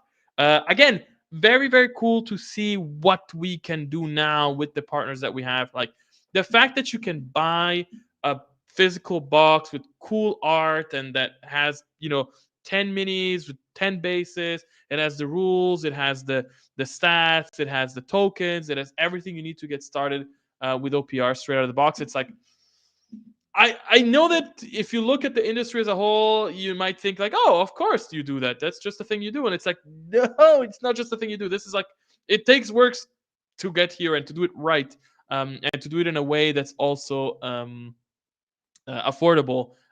Because I think yes, it is. I mean, I don't want to say very easy, but like it is easier to make something like this when you don't care. When you don't care about the quality, when you don't care about the speed, when you don't care about the cost, then yes, you can make a 2-player starter set very or relatively, easily, and it comes at and it's not a great customer experience. But we want to do it right, and so I think we did it right, and it's very cool. We actually had the King's Wrath, the fantasy starter sets at the convention Spiel, and we sold every single copy we had, and people were very happy about it. So yeah, it was very cool. And yeah, and this is a new thing for us, like going towards physical. It's something that we want to keep doing. All right, and then what else do we do? Okay, whoo, we finally get to December. So the Duchies of Vinci's unveiled. So this was or is the first faction book that we released. again, Year of the Lore, completely new thing. The Duchess da Vinci faction book is it's a it's a faction book. It's a book about the factions of the Duchess da Vinci. Yes. So what does it mean? It basically contains a bunch of lore, no game stuff. I mean, you do get there are 4 new heroes named characters with rules in Army Forge for free, of course, and you can get the models and so on and so forth. But there are no rules in the actual book. The book is all about lore, so it tells you about the origins of the duchies, their history. There is a timeline of how it all happened, where they were, when they were, how they are, where they are now. Um, it showcases some of the key conflicts that they went through with lots of gorgeous art all over the place. It talks about the different regions of their lands. It has a map, a very cool map of their lands. It has a big section about their society and what's daily life like, how are they organized, how's their what's their culture like, what do they eat, what do they work, how do automa work, and it has a whole section about language. So we actually developed fully fledged languages for all the factions, but nobody knows because we have not been releasing that so far. But yes, it shows you Da Vinci language, how it's written, how it's spoken. It has the alphabet in there, so you can actually write things yourself. And this is, of course, something that we're going to continue with other factions. It talks about the armies of the Duchies of Vinci, how they're organized, how their symbols work. It shows like 8 different sub factions talking about how they work as armies, showing you their colors. It also has an additional, I think, 9 or so additional factions to show you different color schemes that you can do. It also has a whole long, chunky section where we basically go unit by unit and give you the lore of every single unit in the army. It's big, it's chunky, it's cool. I think 80 plus pages of lore. And yeah, very cool. And again, it's one of those situations where it's we when we release the campaign, you can also buy the models. And instead of this just being like, oh yeah, here's a discount for these models, it's like, yeah, sure, you can buy these models at a great price, but also they come with the book so that you understand, the lore behind them and why they're made the way that they are, and how they play and how they work, and it really allows you to delve deep into OPR lore and their worlds, and yeah, cool stuff. Great first book to make. Much more to come. All right, and then oh my god, let me take a sip of water. And then we get to, all right, good. This is the final slide for 2024. We get to the Rangers program. So at the end of 2024, we actually finally launched the Rangers program. What is the Rangers program? The Rangers program is basically a volunteers program where you can join, and we are going to help you, build a local OPR community. Right now, we have like a sign up for it, and we have a guide, and you can basically sign up your events that you're organizing, and then we're gonna make like a monthly post where you can see all of the upcoming events. So you can see like, hey, are there events in my areas that I could go to? Maybe is there something that I might want to organize? And it's a program that we're planning to expand on. So we have lots of plans. We have been working on this program for a long time. There's a lot of assets that have been worked on this for the past 2-3 years, and finally, we're gonna get to release them. So there is basically like reward sheets that you're gonna get. There is medals that we're going to give out. We're working on a physical prize kit that you can buy for your events. We're gonna have special Discord roles, like different things. A lot of stuff is coming for the Rangers program. If you're already organizing your OPR community, or you want to start, make sure to sign up so that we can get to know you, understand who's interested, get more feedback, and start really building this program. Not just the way that we imagined it, but also the way that you would like us to. And okay, whoo, all right. So with this, we have finished the section talking about 2024. We're almost 2 hours into the stream. Yeah. So, yeah. What else to say? I mean, there was lots of other stuff that happened in 2024. I'm sure I'm missing a bunch of stuff, and it's a shame. Um, what did we do else? We did so many things. We added buddies for existing factions. We added new units for existing factions that we didn't have before. For example, actually the Eternal Dynasty, the Duchies of Vinci got new buddies. They also got some new models. They had like a army standard bearer. They got some new weapon options, I think. Yeah, I think like we updated the swords on the militia, and we also gave them access to halberds. We worked on what else did we do? So many things. We added buddies for the mummified undead. We also added some new heroes for the mummified undead and some new weapon options as well. So yeah, we're also updating old factions. We added some new units for the Saurians and the Star Hosts. We added like the Deinonychus riders. That was really cool. We made it with like a diorama. God, I'm sure there's more. I'm sure there's a lot more. We've been working on our website all the time. We're updating our website continuously to improve it, to make it easier to access, to make it more complete. A lot of stuff. Yeah, I'm sure there's more that I missed. I hope that you've enjoyed this preview so far. I'm now going to go start talking about 2025. Um, yeah. Crazy year. Crazy year. A lot of things. A lot of things. And we have not just worked we have not just been working all of 2024 to do all the 2024 stuff. We've also been working on already prepping the things for 2025. So everything you see is the work that we did. And on top of that, there's all of these other things that we did that you didn't get to see because they're not out yet. But actually, okay, I think there is something that I don't know if people realize this, and I think it needs to be said because sometimes we get comments about like where are you spending your time and what are you doing and whatever. It's like you also need to understand that there are not everything we do at OPR. First off, not everything we do finally gets released.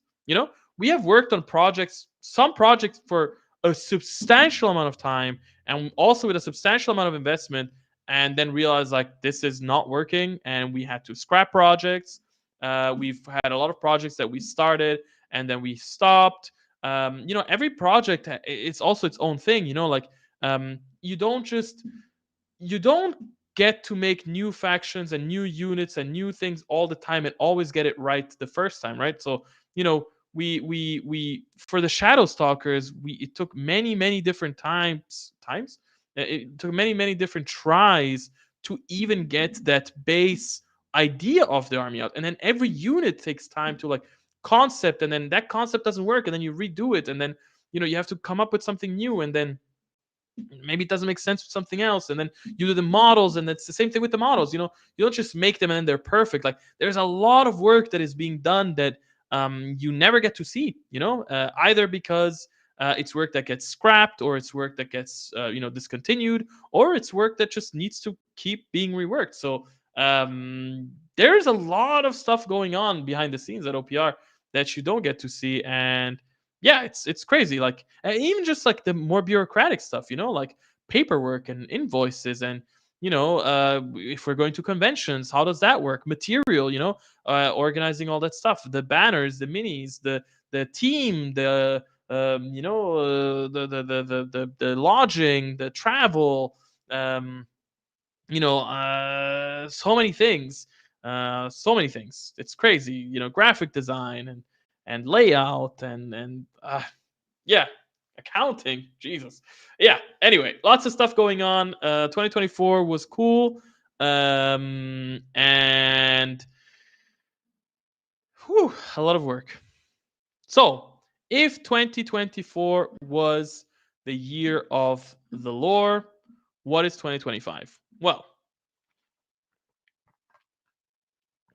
taking a sip for suspense. 2025 is, I guess there's three major pillars to 2025.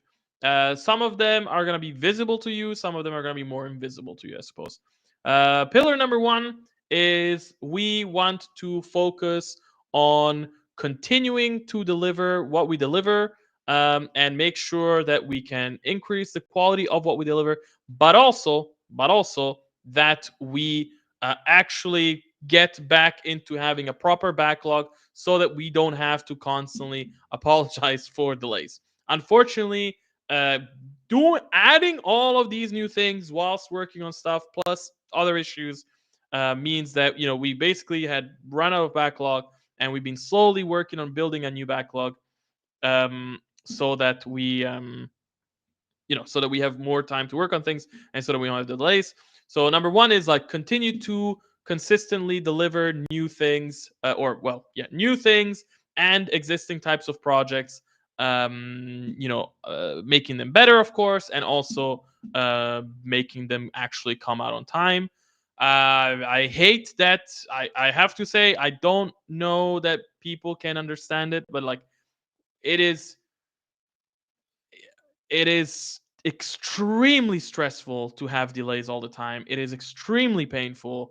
It is horrible. Every month when we get to the end of the month and it's like, okay, we're releasing, whatever it is, 15 different things this month, and five of them are delayed, and it's like, damn, like how and like you work on something and you think it's almost ready, and it's like, okay, great, we're gonna be on time this month, and then something goes wrong, and then you have to redo it, and it's like, oh, now that thing is delayed. It's a mess. I hate the delays. It puts a lot of stress and pressure on the team, because it's like, if today you're working on what comes out next month, you're always in a rush. You're always in a rush. It never feels like you're doing enough. And then when you do something, there's mistakes that happen, and then you're rushing it, and then it's tough. It's tough. And so yes, we want to keep doing what we're doing, but do it better and do it more consistently, with less delays. And we are trying a bunch of stuff. We're constantly changing how we work to improve. We're constantly changing how we work to improve our workflow.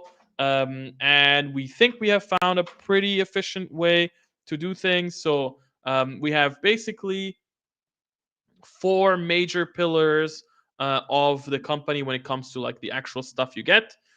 There is concept art, there is sculpting, there is story writing, and then we have illustration. And I can say that most of these teams are starting to build a good backlog. So concept art, we are there. We're building a good backlog, so that's good. And we have good prospects that we're building a great backlog, where by the beginning of 2025 we will have essentially everything concepted out and planned out for the entirety of 2025, which is great. Sculpting, unfortunately, is still behind, but pre-production of sculpting is catching up to where, again, I think by the time we get to the orcs, which is in April, I don't think we're going to have any delays anymore, which, I mean, again, I'm hoping, and if it works out, that's good, because we're building that backlog of models. Writing, same thing for writing. We are catching up on short stories. We're catching up on everything that we need to do next. So far, we never had any delays for writing, but we're starting to work on things that are coming out later. And illustration goes alongside with it. That was one thing. The second thing we want to do, and okay, somebody said 4 pillars, none of which are the rules themselves. Feels bad. My dear, the rules are on me, and I am working on them all the time, and that's why the rules are never delayed, because I work, 16 hours a day. So yes, the rules are not one of the pillars of the stuff you get, because the rules are part of the stuff that's free. They are the baseline of what OPR is. So yes.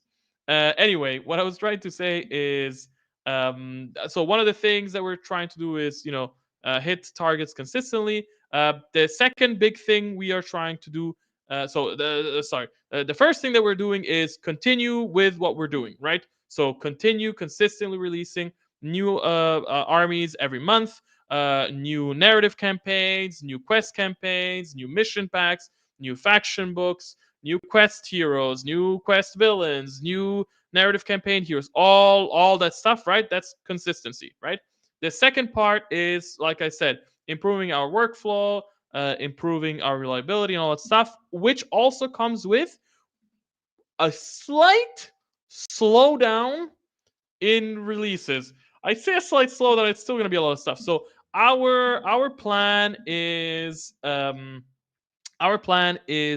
that eventually what we want to do is that every quarter we release one faction book and one other thing that is game content, be it a narrative campaign, be it a mission pack, be it whatever. And this goes alongside the short stories and the short story missions and the quest campaigns and all that stuff, which anyway you're getting. So there's a ton of stuff. But that's what we would like to do every quarter. What we have decided is that for the beginning of 2025, we are going to split the first quarter into the first 2 quarters. What does that mean? Basically means that in the first quarter we're going to release only one piece of game content, and in the second quarter we're only going to release one faction book, and then starting in the third quarter we're going to go back into like, okay, every quarter we have a faction thing and we have a faction thing and we have a game thing. So that's the second part. So slightly slowing down, building that backlog, making sure that we can be more consistent. And then the third thing is physical. So we want to go more physical. We have some big physical projects coming up. And we want to continue doing what we're doing. We want to expand the armies that we have on Etsy. We want to keep releasing things like quick start sets. We want to release new types of physical content that we're very curious to see come out. We want to, there's a lot of stuff that we want to do. And yes, we want to make sure that basically our games are more available physically. My dream for 2024 was that by the end of 2024, lore is there. Lore is a big central part of OPR. That somebody goes to our website, that somebody goes to our armies, that somebody goes wherever they go, our Instagram, our art, everything, and is like, okay, this is its own thing, it's its own setting, it's its own thing. My dream by the end of 2025 would be that OPR is now in stores, which means you go to your local game store and you can buy a quick start set. You can buy a 2-player set. You can buy dice. You can buy, maybe an army box. Maybe you can buy some other type of product that we're working on. But that would be my dream. So I don't want to say, 2024 was the year of the lore. I don't want to say 2025 is year of the physical. It's not really true. So I guess in some ways it's like, I don't know, 2025 is like the slow and steady. It's a build up. It's a build up. I mean, and I say it's a build up when it's like it's crazy the amount of stuff we already released. As if it's weird to say like, oh yeah, we're slowing down, as if our slowed down pace is a slow pace. But whatever. Okay, guys, let me take another sip and let's go into 2025. All right. So, 2025. All right. First off, yes. So, one thing that we are going to release in 2025 is the anthologies. So, throughout 2024, we have started releasing short stories. We release 2 short stories every month, one for Grimdark, one for Fantasy. They each come with a mission. Great. What we want to do, and as we promised to players, for those that want to catch up, that want to support us, of course, that don't want to go on Patreon, they're like, how do I get these stories and missions together if they're only released on Patreon? Well, they're going to come out as anthologies. So you're going to get now let me remember the names. I think it's Tales of Tyria and the Grimdark Chronicles, or the Sirius Chronicles, and those are the anthologies. Each book contains all 12 short stories from the previous year with the art, as well as with their respective missions. These are going to be sold on DriveThruRPG and Wargame Vault. And oh yeah, one thing, by the way, talking about like year of the physical, we're also looking to slowly get all of the book stuff available physically. So we want you to be able to buy the rule books physically. We want you to be able to buy the anthologies physically. We want you to be able to buy the faction books physically, and so on and so forth. So that's another thing that we are working towards. So yes, first thing first, literally in a couple of days, we are going to release the anthologies. So if you missed out on missions and stuff like that, if you want to support us, if you whatever, you'll be able to buy them and enjoy them. And I think it's actually just like it's also just like really nice little books to have. I mean, I say little; these are probably like I don't even know. Hold on, I could check. These are probably a bunch of pages long. Hold on, I will be able to tell you in just a second. Tales of Tyria, Volume 1. Tales of Tyria, Volume 1. It's 70 pages. Like it's a, it's a booklet. It's very cool.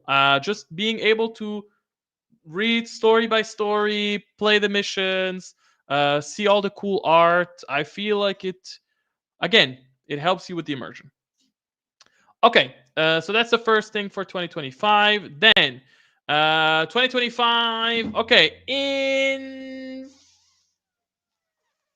February. I'm not sure if I'm supposed to say this. February, March. There goes saving myself.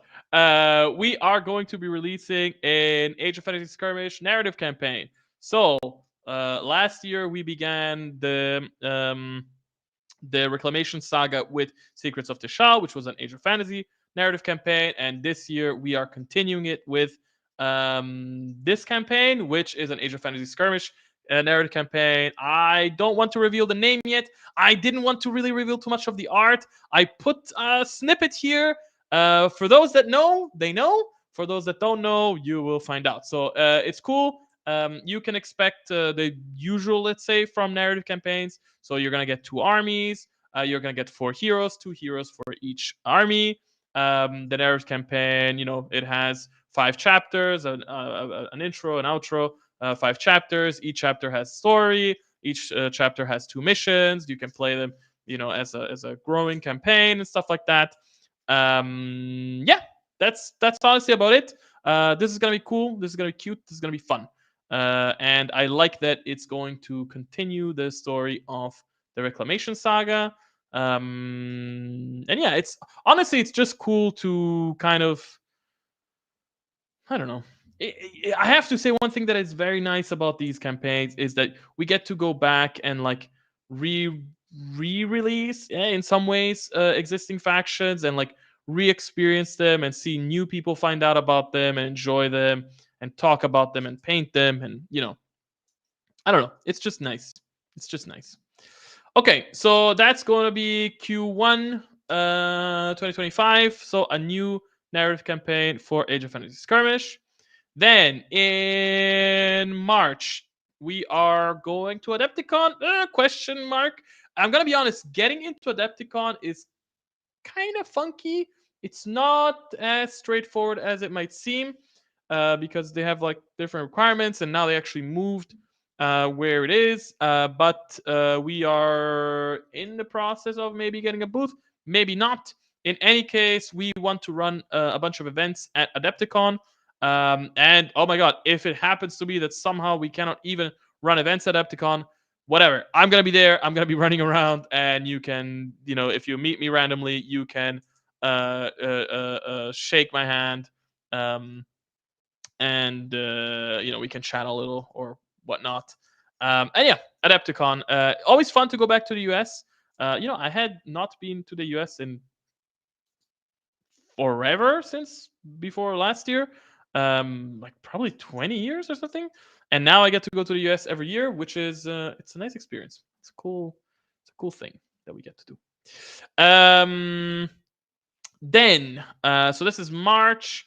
Then in April, like I already said, we are going to be releasing the Orc Marauders. So new sci-fi faction, new Grimdark faction being released on Patreon. I think this is a 6.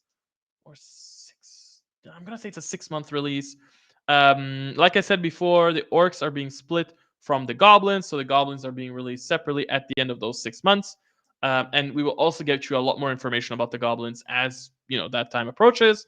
Yeah, I talked a lot about the Orc Marauders at the beginning of the stream, so I don't want to repeat myself too much here. But it's going to be a cool faction. Again, really focusing on OPR style. I literally had a call today with a sculptor looking at the anatomy of the orc head.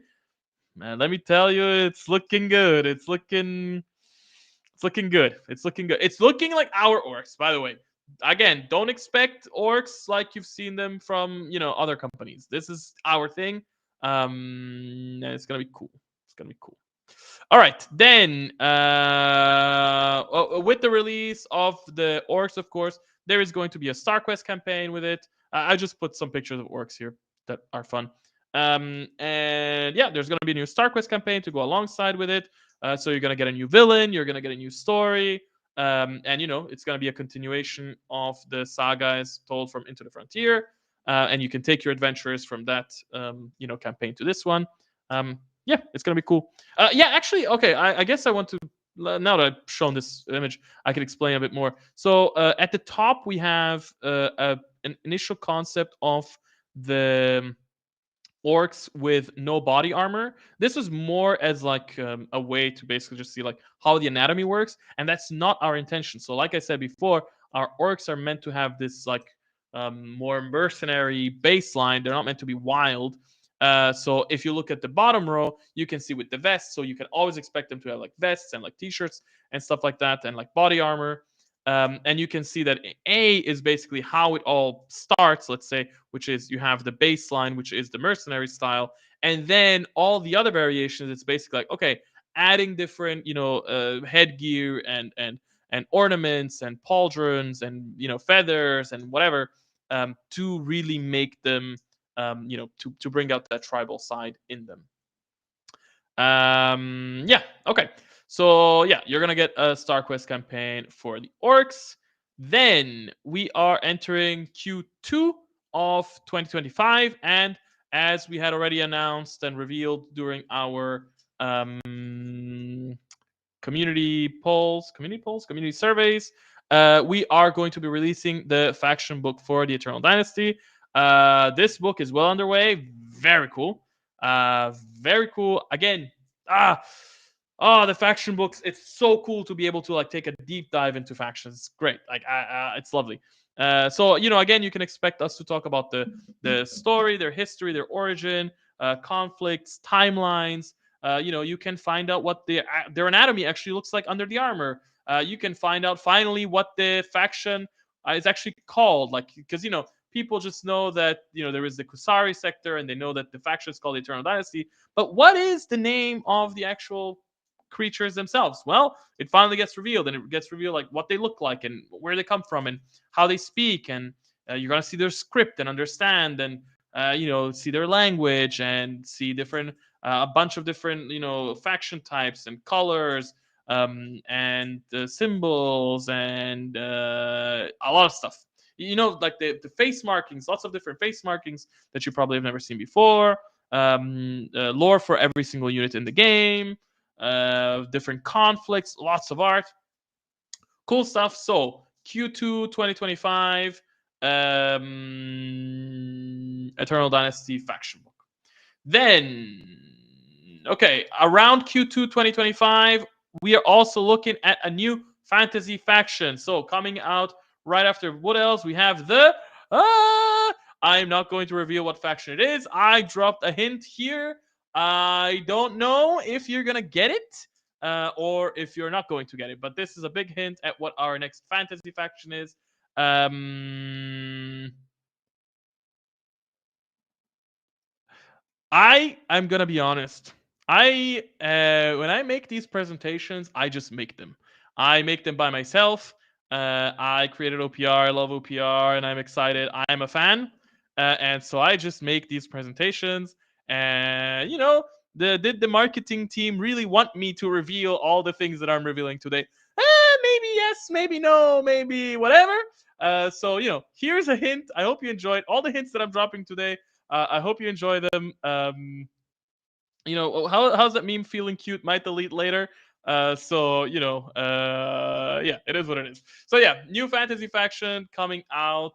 Yeah, Q2 2025, and then with it, here's one more hint, which actually might. You might think it is what it is, but actually might not be what it is. It might be different. And so yes, you're also going to get a new quest campaign for the faction. again to go alongside the faction. I think this is again a 6-month faction release.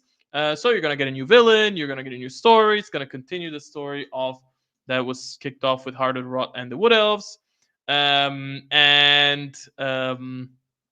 yeah, new faction. It's gonna be cool. Yeah, cool. Then we are going to go into so still Q2 2025, 30th of May to 1st of June, UKGE. I'm pretty sure we have finally secured a booth. Again, I'm gonna be honest. Organizing these expos, it's messy. So I think we have organized a booth. We're gonna see about doing another tournament. Actually, we're gonna see about doing a tournament at Adepticon as well. So you'll find out more about that soon as things get confirmed. Hoping that things get confirmed, of course. So yeah, we'll have a stand. We'll probably be selling stuff. We'll be giving demos. You'll get to meet me. You'll get to hang out. Yeah, we're planning to go to UKG, and that is cool. Then we are now moving into I think it's still so now we're moving into Q2, Q3, somewhere in the middle for 2025, and now we're looking at we're gonna do a remaster of Maximum Threat. So what is Maximum Threat? Maximum Threat is a Grimdark Future mission pack.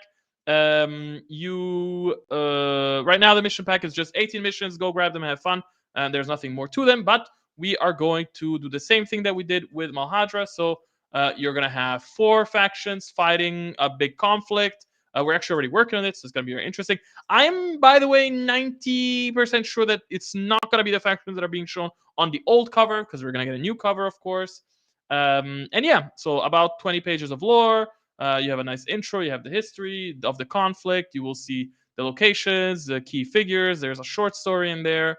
And then you're going to have the 18 missions rethemed, and of course the 4 narrative heroes. One thing, by the way, I think I should throw this out there for all the remasters. If you already bought the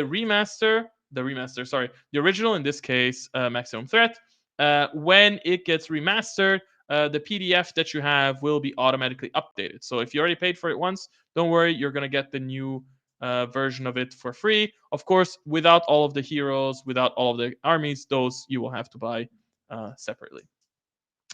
Then let's go to the next thing, which is there is going to be a new fantasy faction book coming out in Q3. Now we're around Q3 2025. So what is this faction book about? Who knows? Again, I tried to throw in a hint that's hopefully not too hinty, that people don't hopefully understand too much of, but I don't know. Are these hints too hinty? I don't know. I hope you like it. It's gonna be an interesting faction. It was not actually the original faction that we wanted to do. We had an old plan of like what faction books we were gonna do in what order, and then we realized like we had to reorganize things. And yeah, it's gonna be cool. Again, we're gonna have new heroes, talking about the factions, models, all the good stuff that you get from a faction book. Then you are going. So now it's Q3. Yes, Q3. Actually, now we're slowly entering Q4, 2025. You're gonna get the Goblin Reclaimers. So I spoke about this before. So the orcs and the goblins are being split up, and so you are going to get a separate subfaction. Whatever, you're gonna get a separate faction for the goblins. These are called the Goblin Reclaimers. For the Goblin Reclaimers, what did we want to do? So we had some ideas of what we wanted to do with goblins and where we wanted to go, and what would fans probably enjoy. And actually, with the goblins, we said, you know what? For the goblins, we do want them to be silly. We do want them to like cobble things together, not the way that you usually see in other games and stuff like that, but in a new way.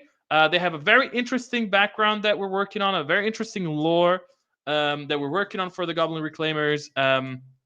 It's a very short release. I think it's like a 2-month release, maybe a 3-month release. It's still not a huge faction, so we're looking at 10, 15 units, 15 units maybe in total with heroes. So, it's still a faction, but you're still going to get like, 3, 4, 5 infantry units. You're going to get 3, 4, 5 different like vehicles. You're going to get, 3, 4, 5 different heroes. And then, of course, also you're going to get a legendary and, all that stuff. That's actually going to be very interesting to do a legendary for these guys. Yeah,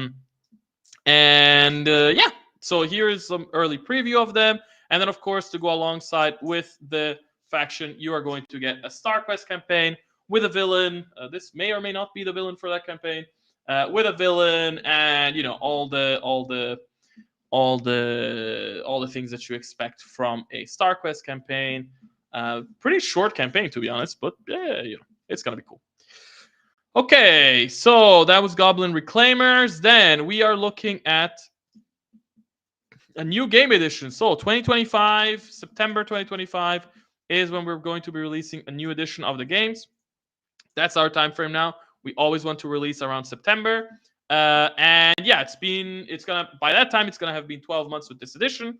We're gonna have learned a bunch of stuff. I'm gonna be honest. So I have a notes sheet where like I take notes of what needs to be updated. Not that much stuff, to be honest. And my plan is actually that the core rules are not going to change much. If anything, there's going to be minor changes to clarify, like wording. Usually we're always trying to tweak wording to make it clearer and clearer.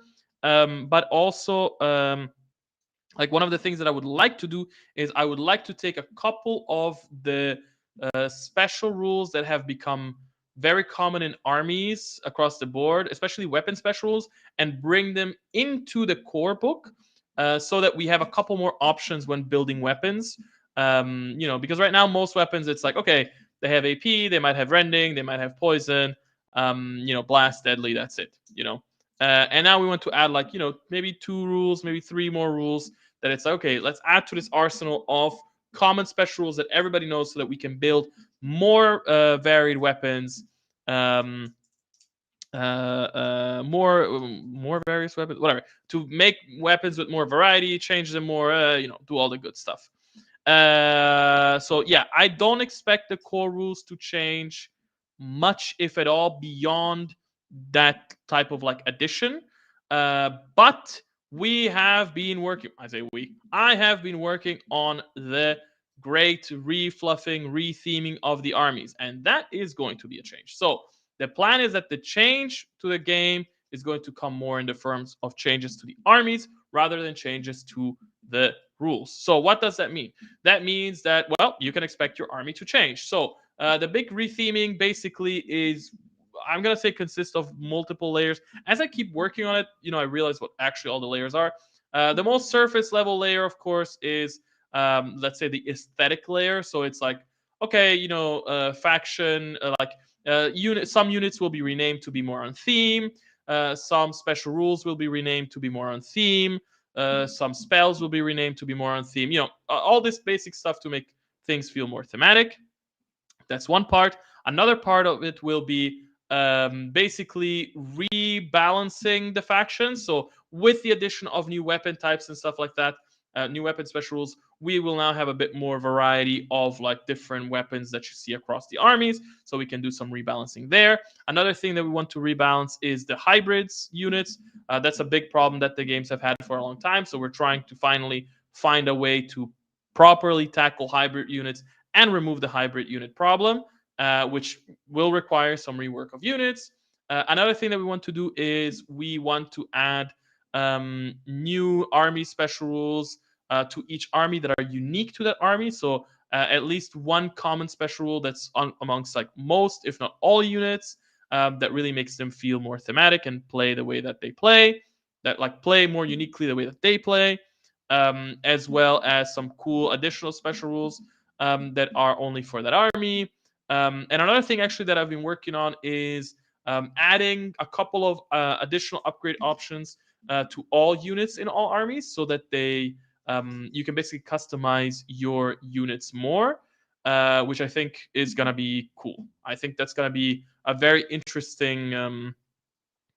It's gonna be a very interesting thing to see, because I feel like right now there are tons of units that don't have There's a tons of units that just don't have any upgrades or meaningful upgrades, and there's a ton of units that only have like weapon upgrades.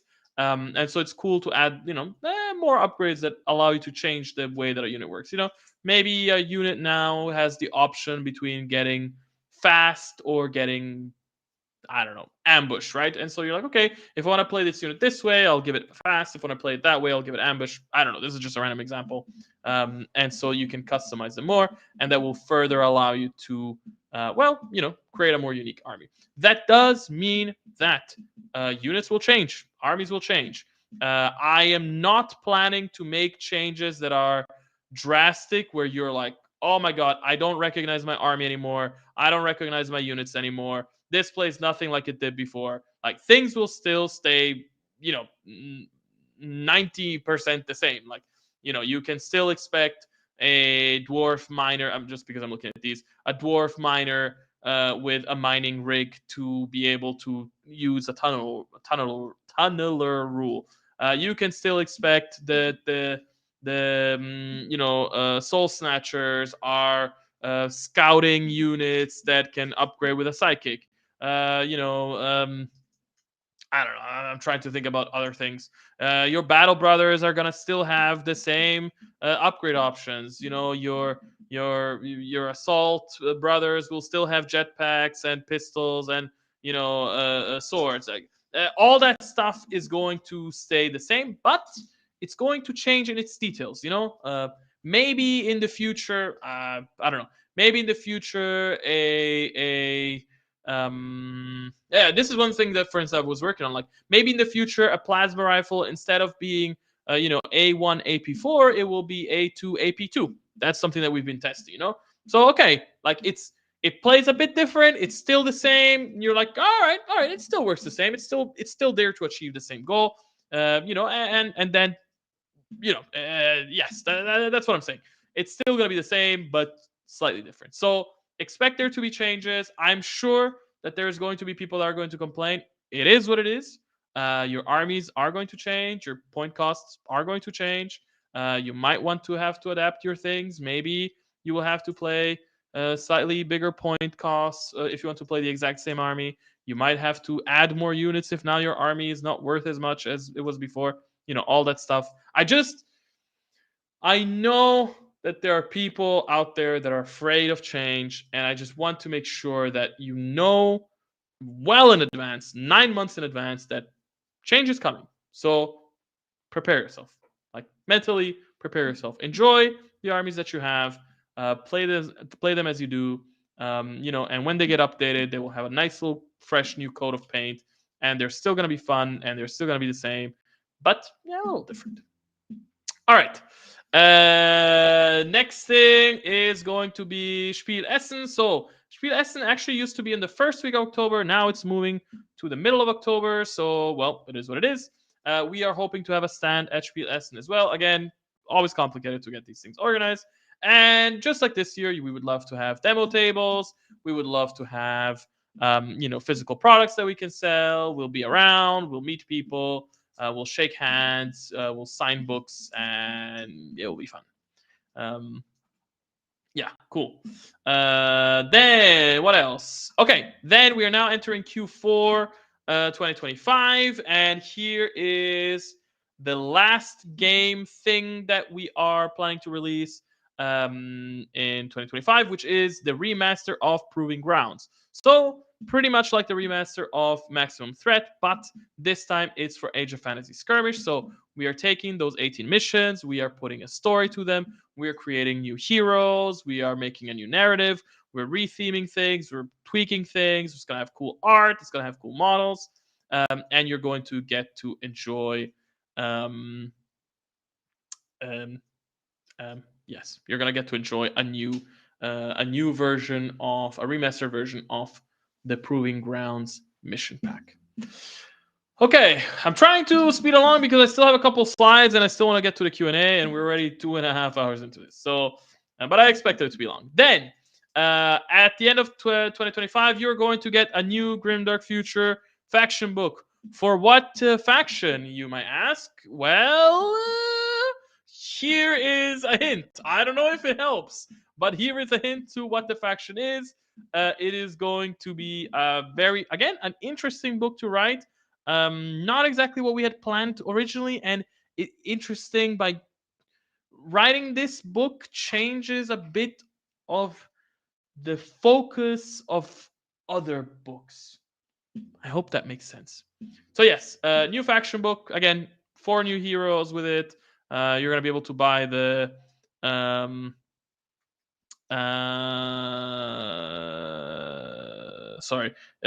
4 new heroes. You're gonna be able to buy the army, lore, units, all that stuff.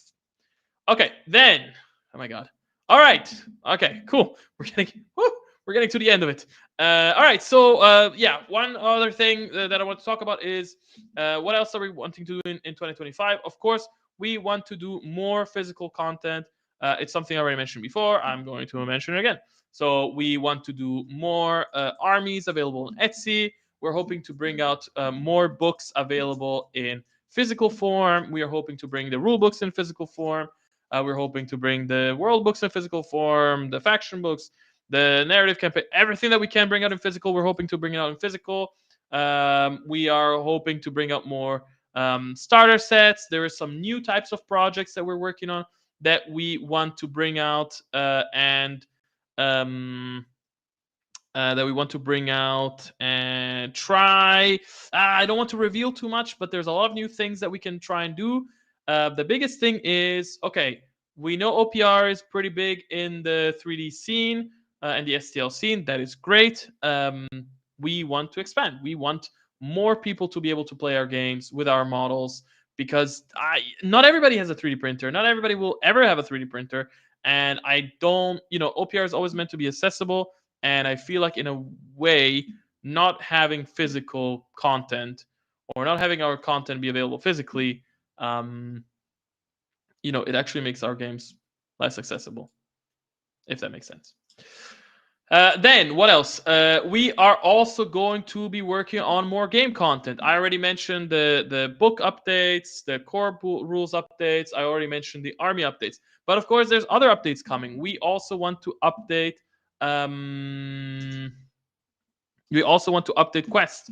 So Quest is going to be revamped for a new edition, so to say. Again, not planning any huge changes, but changes, improving the game, going further with it. There's also other things that I would like to do. I would love to eventually tackle Warfleets again, get back on that thing. I actually would love to release a couple of new game modes for Quest. I think that right now, yes, the narrative campaigns are great, and yes, the campaign generator is cool, but I think there are more interesting game modes that we could do and release as well. There's actually some other things that I might want to release for the other games too, but we are doing so many things, we have to pace ourselves. So more game content is coming. What it will be and in what form, you will find out as things move along. All right. And we get to the last slide of 2025, which is and more. Okay, what does more mean? Well, more means more. There's, I'm sure I missed a bunch of stuff, but there's gonna be, new event models, new special models for special occasions. Rangers program is getting expanded.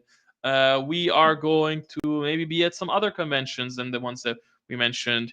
We are going to be working on more art, more comics. We would like to bring script back. We would like to bring serious business back. We would like to work on a ton of things, and some of them will come true, some of them won't. It is what it is. That's just part of life. And yeah, I think we are already doing a lot. But I think we can do more. I think I can do more. That's for sure. But it all has to make sense. It all has to make sense. Okay, so now finally, after 2.5 hours, we are going to move into the Q&A portion of the stream. I never find a good vibey thing for this. I feel like, let me see. Can I do something cool here? This doesn't feel very cool. Maybe this. I'll do this. No. Nah, whatever. I'll do it like this. Okay, I am going to go open the thing with the questions, and I'm going to answer those questions. After that, I will come back and I will. Let me do like this. Um, uh, Post your questions below this line. Okay, I'm going to go and answer those questions that were on the thing. And then afterwards, I will come back and I will try to answer any question that has been posted below the line that I just posted. And we'll try to do this for about 25 minutes. And then finally, I will let you go because this stream is going to be 3 hours long. And that's crazy. Okay, so questions. When will small scale commander general game variants get back on the roadmap? I don't know. So there's multiple things going on there. Number one, we have a million other things going on. That's just the truth. We have a million other things going on, and especially like and making a new game takes time. If you want to do it properly, it takes time. You can shit out a game very quickly, but making a good game that's tested and so on and so forth, it takes time. And my original thought was that we were going to be able to do a sort of like skirmify process with Commander and General as well. And then later, as I kept working on it, I realized like, no, we're going to have to basically recreate every army from scratch. And I can tell you there's 50 plus armies in the games. So that's a lot of work. So that's one part of it. Another part of it is we know that the moment we release these games, people will never endingly ask us about when are we releasing small scale models, which makes a lot of sense because if you want to play Saurian Starhost in small scale, well, only if OPR releases them in small scale can you have Saurian Starhost. The problem there is we worked for 2 years, maybe more than 2 years, on small scale models. We invested a lot of time, a lot of money in that. And the reality is, it's a whole new thing. We thought it would be fast. We thought it would be easy. We thought, well, okay, maybe not fast, whatever. We thought it would be faster than it is. We thought it would be easier than it is. But the reality is, to do it properly, it takes almost as much time to make small scale models as it takes to do big scale models, which essentially means that if we want to release armies at a consistent pace where it's like, okay, this makes sense, we essentially have to, I don't want to say double our team, but have a much bigger team to make that happen.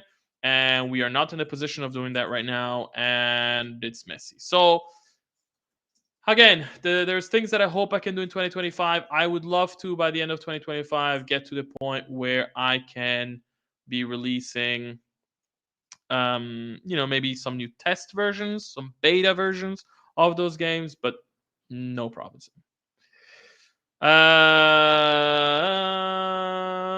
Okay, next question. Hi, given the overwhelmingly positive response to the Quest games, are there plans to develop the rules further or eventually branch it towards specific game types?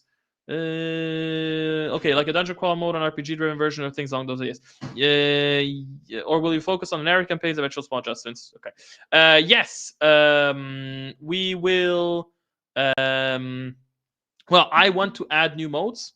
I want to add new ways to play. Free stuff, actually.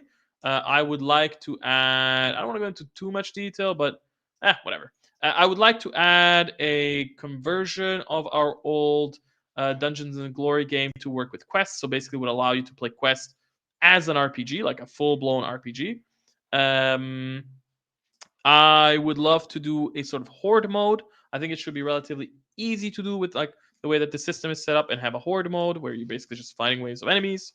I would love to do I would love to have a sort of conversion sheet for like, hey, I want to play this with map tiles. I want to play this with hexes. I want to play this with whatever. How do I convert the game? It would be cool to have something like that. Another thing that I would love to do, but that would take more work, is a sort of versus mode. And not just like, oh, well, you just heroes fighting each other, but an actual heroes versus AI mode where you're competing for objectives whilst also like you're fighting each other and um, you're fighting each other and you're fighting the enemies and you're fighting all that stuff and almost like a sort of heist mode maybe. That would be very cool. All right. Good afternoon. I've been enjoying printing, painting, playing the quest games. I've been wondering if there are any plans to release narrative books and villains for the past army releases. Yes, there are some plans. They will be slower. That's all I can say. It will take more time because it takes time to make these, and yeah. Are there currently any plans for physical products with model counts appropriate for skirmish firefight? There are some thoughts, some ideas, but not exactly maybe what you're imagining. Could command groups be calculated per unit? Different point cost for size 3, 5, 10, 20? No, actually, because of the way that we calculate aura style rules, it's meant to be consistent across all armies because else you can basically break the system. And so it basically tries to find an average that works. And because of that, essentially, those things always cost almost the same for every unit. But I think in some cases, for example, there are some banners that are more expensive or some sergeants that are more expensive, stuff like that. For people who want to organize tournaments, can you all provide an official OPR medallion we can print out for the winners? We're actually... So, I'm saying we're working on it. So, actually, we created those medallions years ago. And then, craziness with the Rangers program. So, they are there. They're going to come out hopefully soon. Next question. Would you consider developing a game system that allows to run large/huge scale battles, 8,000 to 15,000 points in a reasonable time frame? We actually do have in the advanced rulebook, we have rules for playing massive battles. I think it's literally called the Massive Battles rules, something like that. And they do allow you to speed up the game.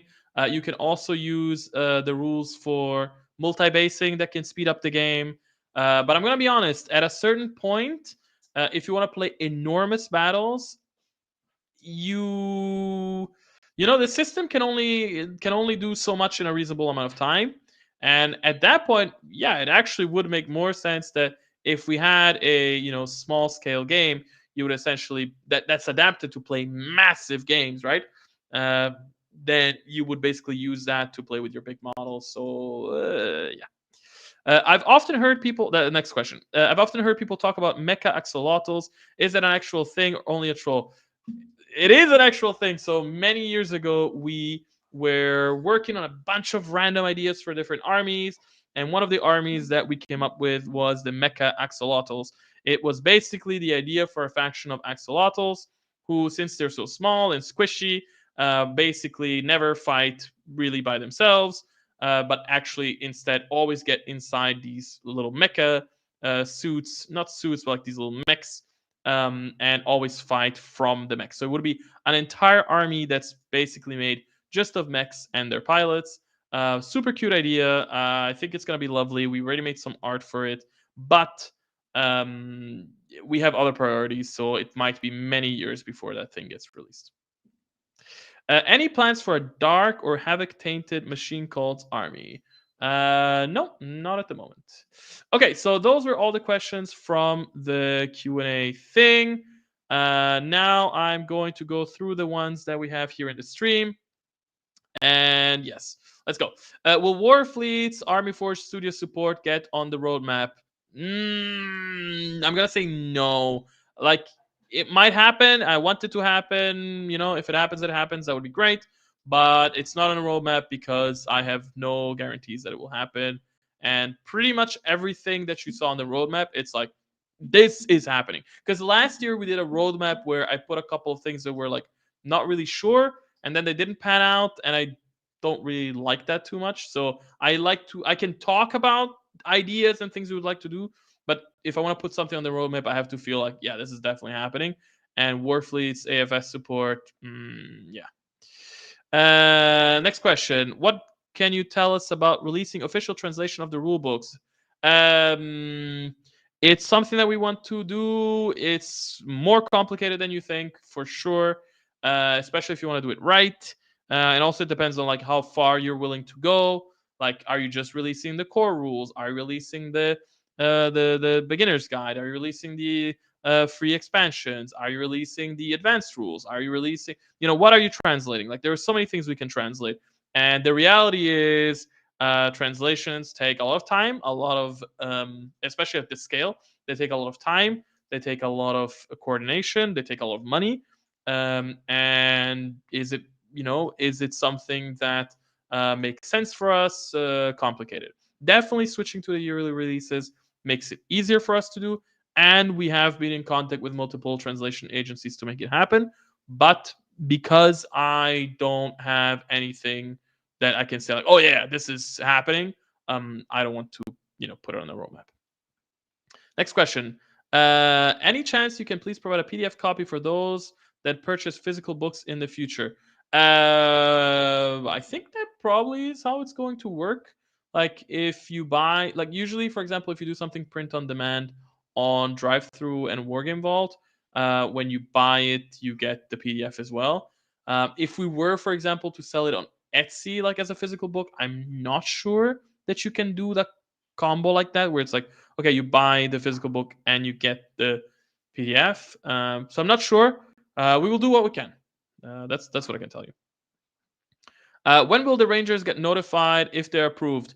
January, end of January, I suppose, because it's like we launched the Rangers program application thing 2 weeks ago, essentially, and then it's the holiday season. Now it's New Year's, big thing, and again, people underestimate like this is a lot of work. There's a lot of people that apply.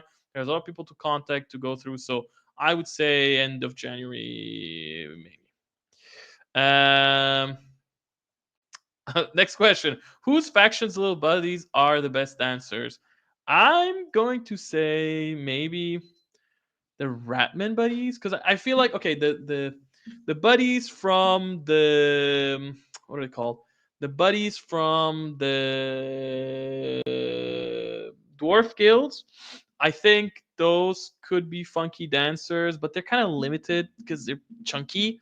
Whereas the little rat buddies, I feel like they could do anything. They could run a circus. So, yeah, I feel like those are the coolest dancers. Next question. Oh my god, there's a lot of questions. Okay, skipping some because unclear. I should be talking about that right now. Okay, OPR game mats. Look, there is a lot of things. Like we go to a lot of conventions and we get to talk to a lot of companies about possible collaborations. We've also talked to game mat companies, and we might do OPR branded, licensed, whatever game mats. But I'm gonna be honest, like how unique can an OPR game mat be? I suppose if it's like faction specific, you could be like, okay, here is the whatever Ratman faction mat, and that's cool, and you can put like all the details from the Ratman faction on it. But then it's like, okay, but now it's not a generic enough mat that enough people will want to buy it, so nobody wants to do it. So it's like, we would love to do it, but how? I'm not sure. I feel like design wise, it's limited. Would it be possible? Next question. Would it be possible to get print-on-demand versions of the World Book faction books? Like I said, we are working on that type of stuff. Next question. Any chance to expect Norns soon? Do you? No, absolutely not. Norns. It's gonna take many years before they're made, if they're ever made. Next question. Then they also ask, do you plan to add new factions simultaneously with models, or first rules, models later? New factions at this point, because there are already so many factions in the game, I think it would only make sense to add them when we're actually doing the models.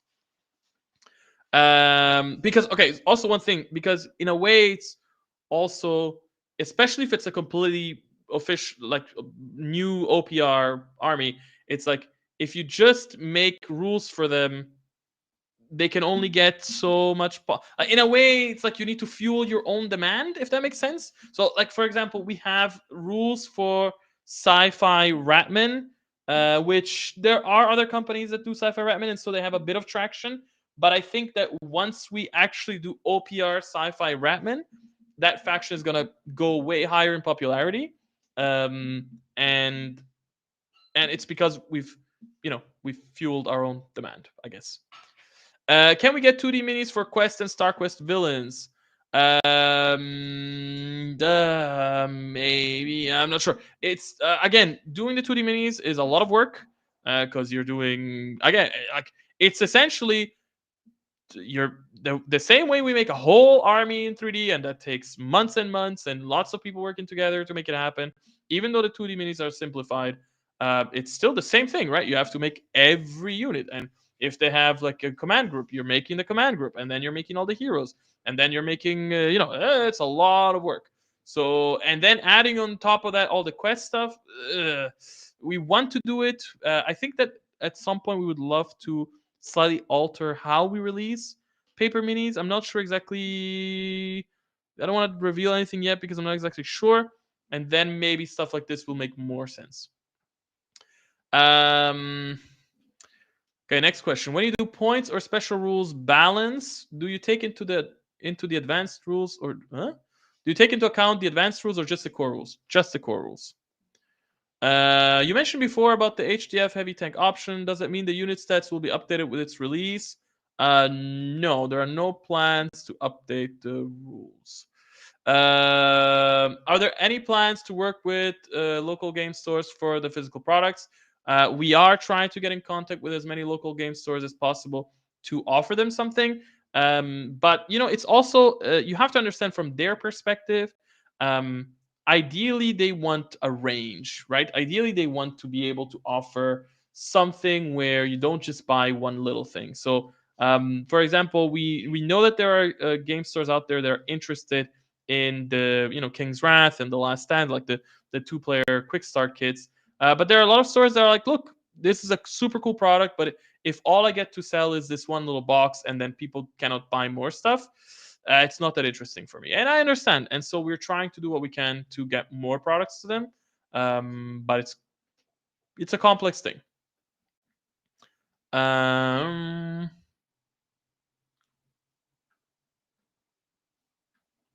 Okay, wait. Somebody asked a repeat question. Are army units going to disappear? My Deep Sea Elves army is based on units from the Trident Kingdom from Kings of War. I played with its background. In fact, I would like more units from this army.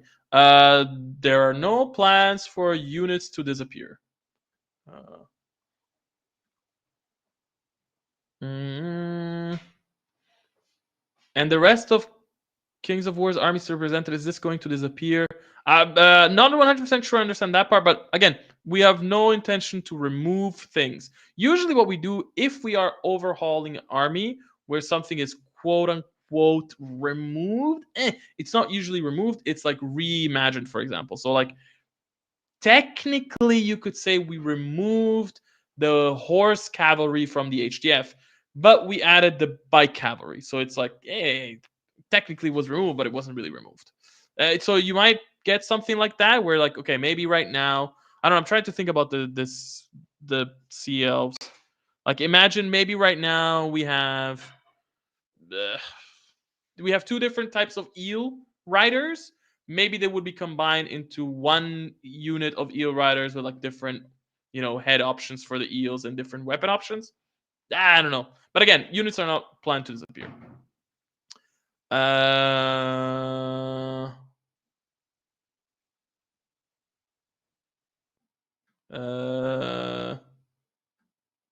Okay, sorry.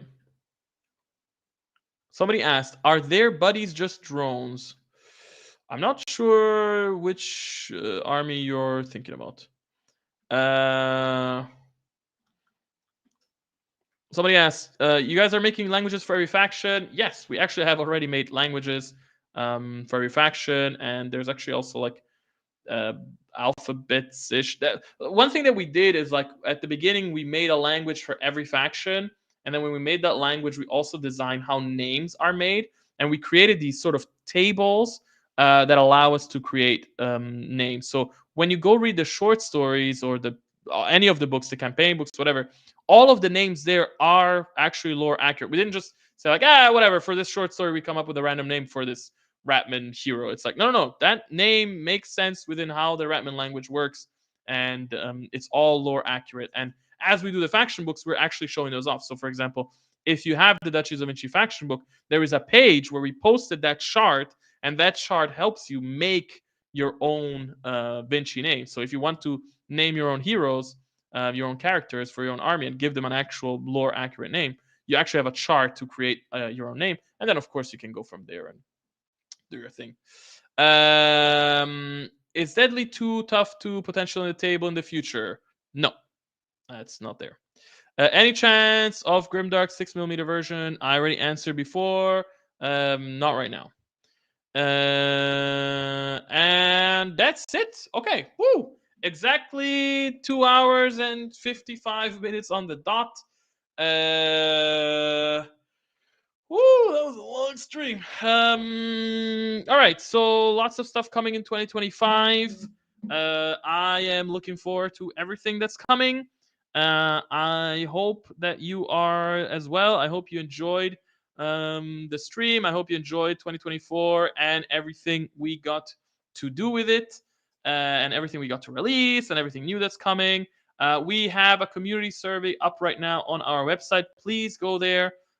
Take the survey, give us your opinions, let us know what you think, what we could do, and so on and so forth. Yes, lots of things coming. It is what it is. Thank you very much. Happy New Year. I will see you on the next stream. I actually might be traveling in the end of January. So the next stream might be on the 23rd of January rather than on the 30th. Yeah, I'm gonna pencil it down, whatever. I'm gonna pencil it down for the 23rd. Thank you, everyone. Happy New Year. I will see you in 2025, and that's it. Bye, everyone.